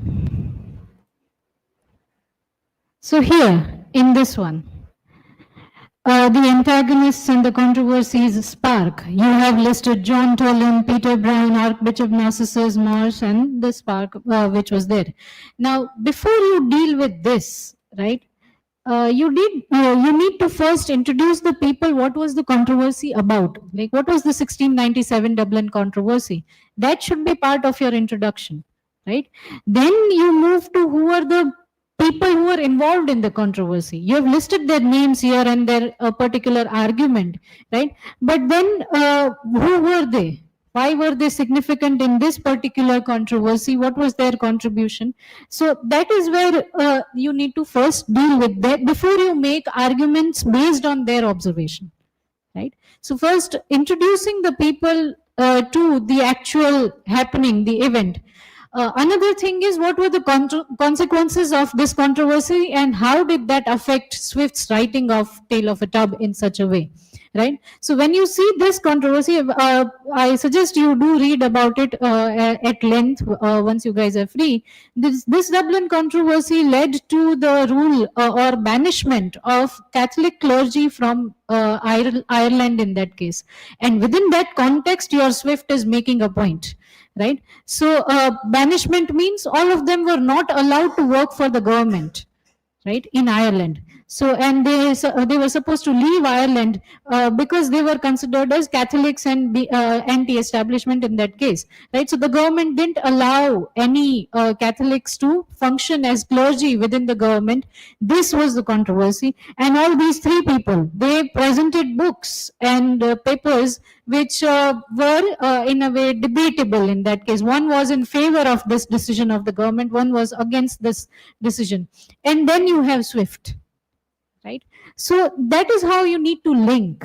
I was actually looking forward to the presentation, thinking, okay, something interesting is coming up, right? And but this happened. So you need to see like who actually was involved, what were the consequences, and how did it affect the text which you have studied, and which aspects within the text therefore reflect this controversy, right? And what is Swift's argument about this entire event? Right? How is he portraying his satire in this case? So that is how you need to frame. So, and when it comes to these people, therefore, citation is important, right? Why? Because as I said, John Toland, Peter Brown, all these people presented books, papers in favor or against, right? And after their books and works, you have Swift writing. So then, therefore, since they are a part of the major argument of your presentation, their citation should be there in the works cited list, right? So which is not there. You have cited Swift, but you haven't cited these people. So then when you mention these were philosophers. So these are, their works are significant in that case, within the context in which you are discussing the topic. So try to see that you add these people to the citation list. Avoid reading too much slides. Siddharth, I heard your voice for the first time. That was interesting. But still, reading the slides is too much. Don't read it line by line. Try to share your views, right? Then Mansi's presentation was good. Sandhya was good, but these two concerns, in-text citation is missing and alphabetical order you need to fix, right? Siddhi, main text you have cited, but there is a mistake. And the mistake is the one which I mentioned just now. When you have the Internet Archive or Gutenberg, you need to see the publication year and cite it as a book, not as a website. So this is something all of you need to take note of, right? When you refer to Internet Archive or Gutenberg or Google Books, if it is an e-book, it is still a book. So it is supposed to be cited as a book. Then while you are citing, you can mention, right, the edition of the book. So if it is the web edition, you can cite it as ebook edition. If it is a print edition, you cite it as print edition. So that is how you need to cite these things. So this presentation, the first slide did mention somebody's name as an insight.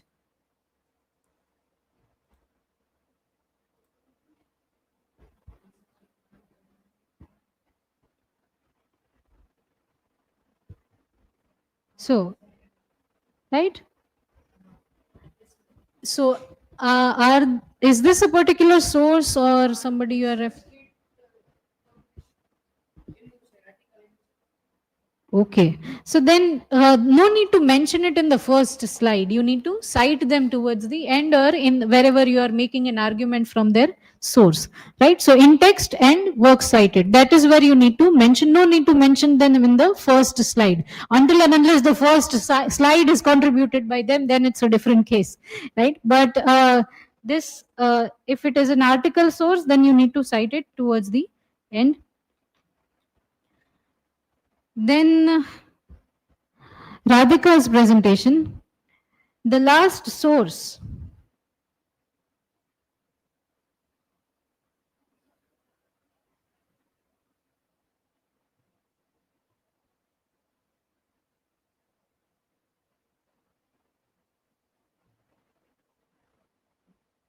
Yes.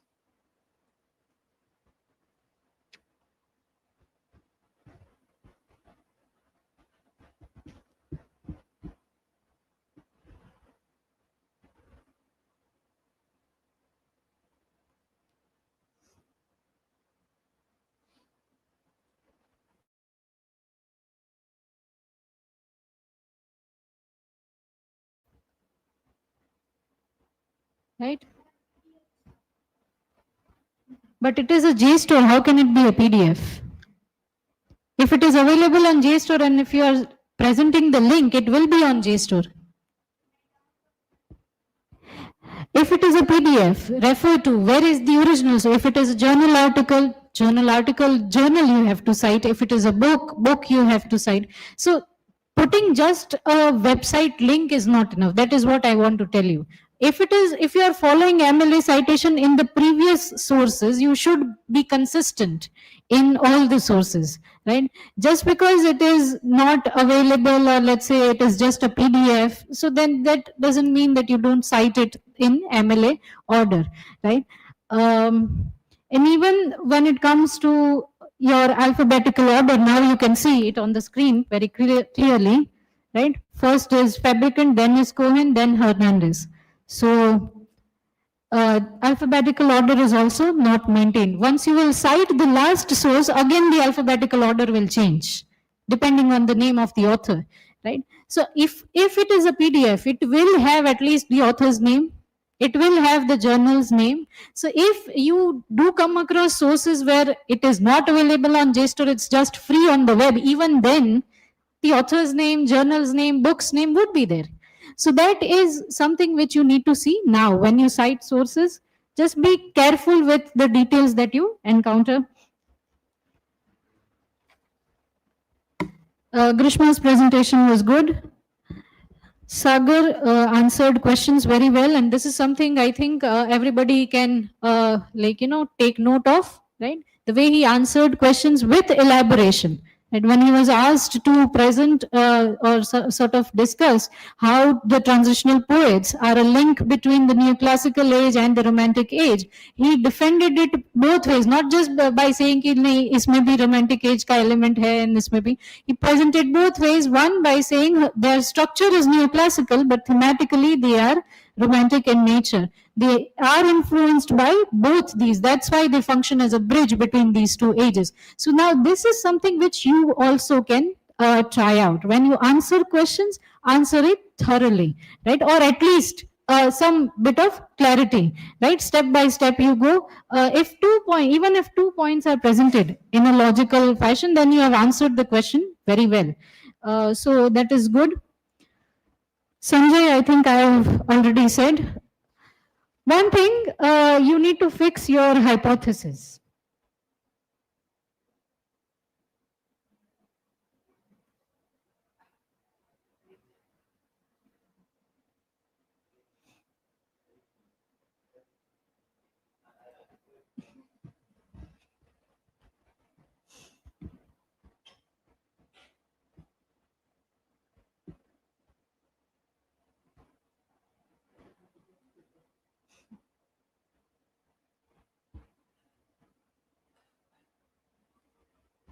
So hypothesis in the morning also I mentioned, hypothesis is not a bulleted point list until and unless you are dealing with ELT and 5 types of hypothesis and all those things you are doing.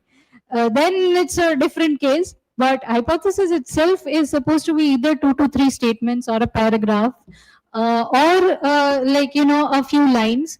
It's supposed to be an assertion, a statement, right, which you then either agree with or disagree with as you move to in your presentation from slide to slide. So this you need to change, right? Remove the bulleted points and keep it as a paragraph or at least a few lines. And the alphabetical order I have already mentioned. There is one source which is problematic. This one. After the stone, the last second one. William Cowper's The Task, a poem in 6 books. J. Johnson, 1785. That should be below what? Here, Cosgrove, sorry. Cosgrove के नीचे आना चाहिए. Then Priyanka's presentation, same suggestion I would make about the citation of the original text, right? You do have this Internet Archive or Gutenberg source, I think you have cited, right? So follow the same pattern. You 3 people are doing the same kind of a mistake in citing. Kruti and Siddharth M, right? And you 3. You have cited Project Gutenberg, right? And one has cited Internet Archive, right? But in all the 3 cases, right, you have to follow the publication year of the original text and not the archive one. You have the 4th source in your citation list.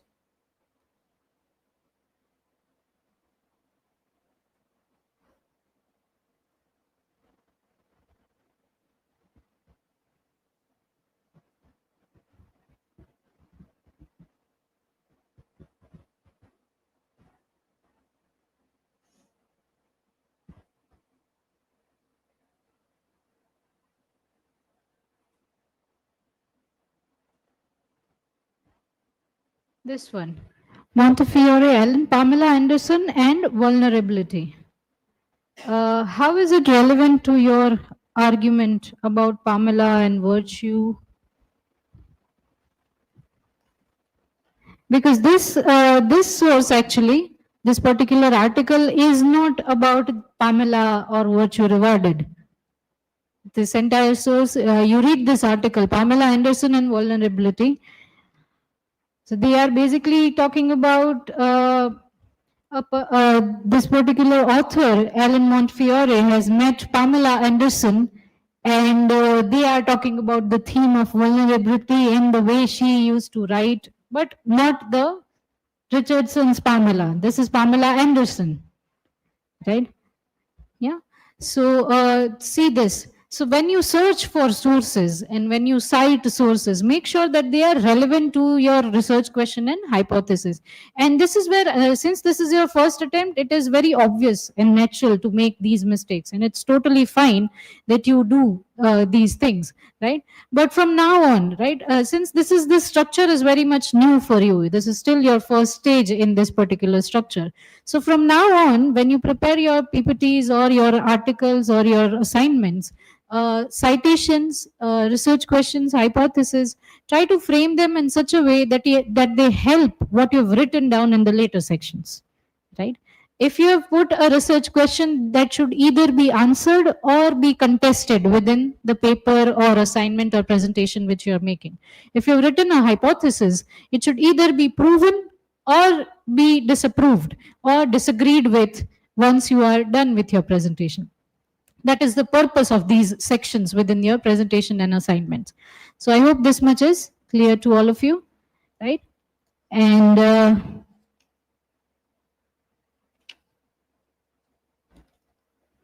yeah, I think when it comes to answering questions, again, I do understand that you prepared them beforehand.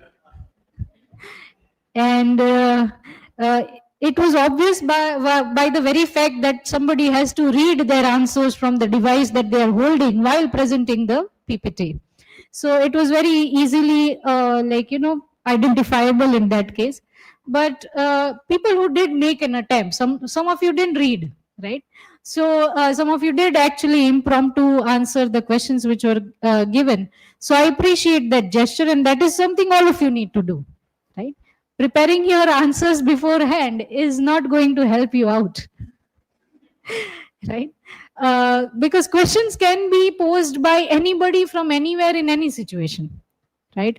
And at least when it comes to defending your presentation, that is something which you can do. If you cannot answer, let's say the question is very difficult and you are not even able to understand the question itself, let alone answer it, right? So then just provide what you do understand from the question. At least you don't have questions out of your syllabus here. Whichever topic you have chosen is pertaining to the topic which you have dealt with in the paper, whether it is Pope or Swift or Pamela or anybody, right? So then you already know something about those writers.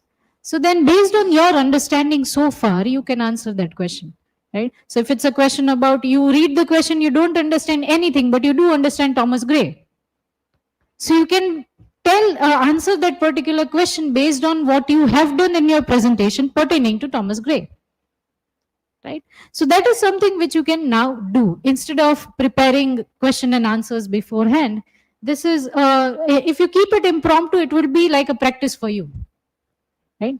So do that from the next, presentations that you have. Otherwise, things are good. Well done, everybody. So this is where we end the live.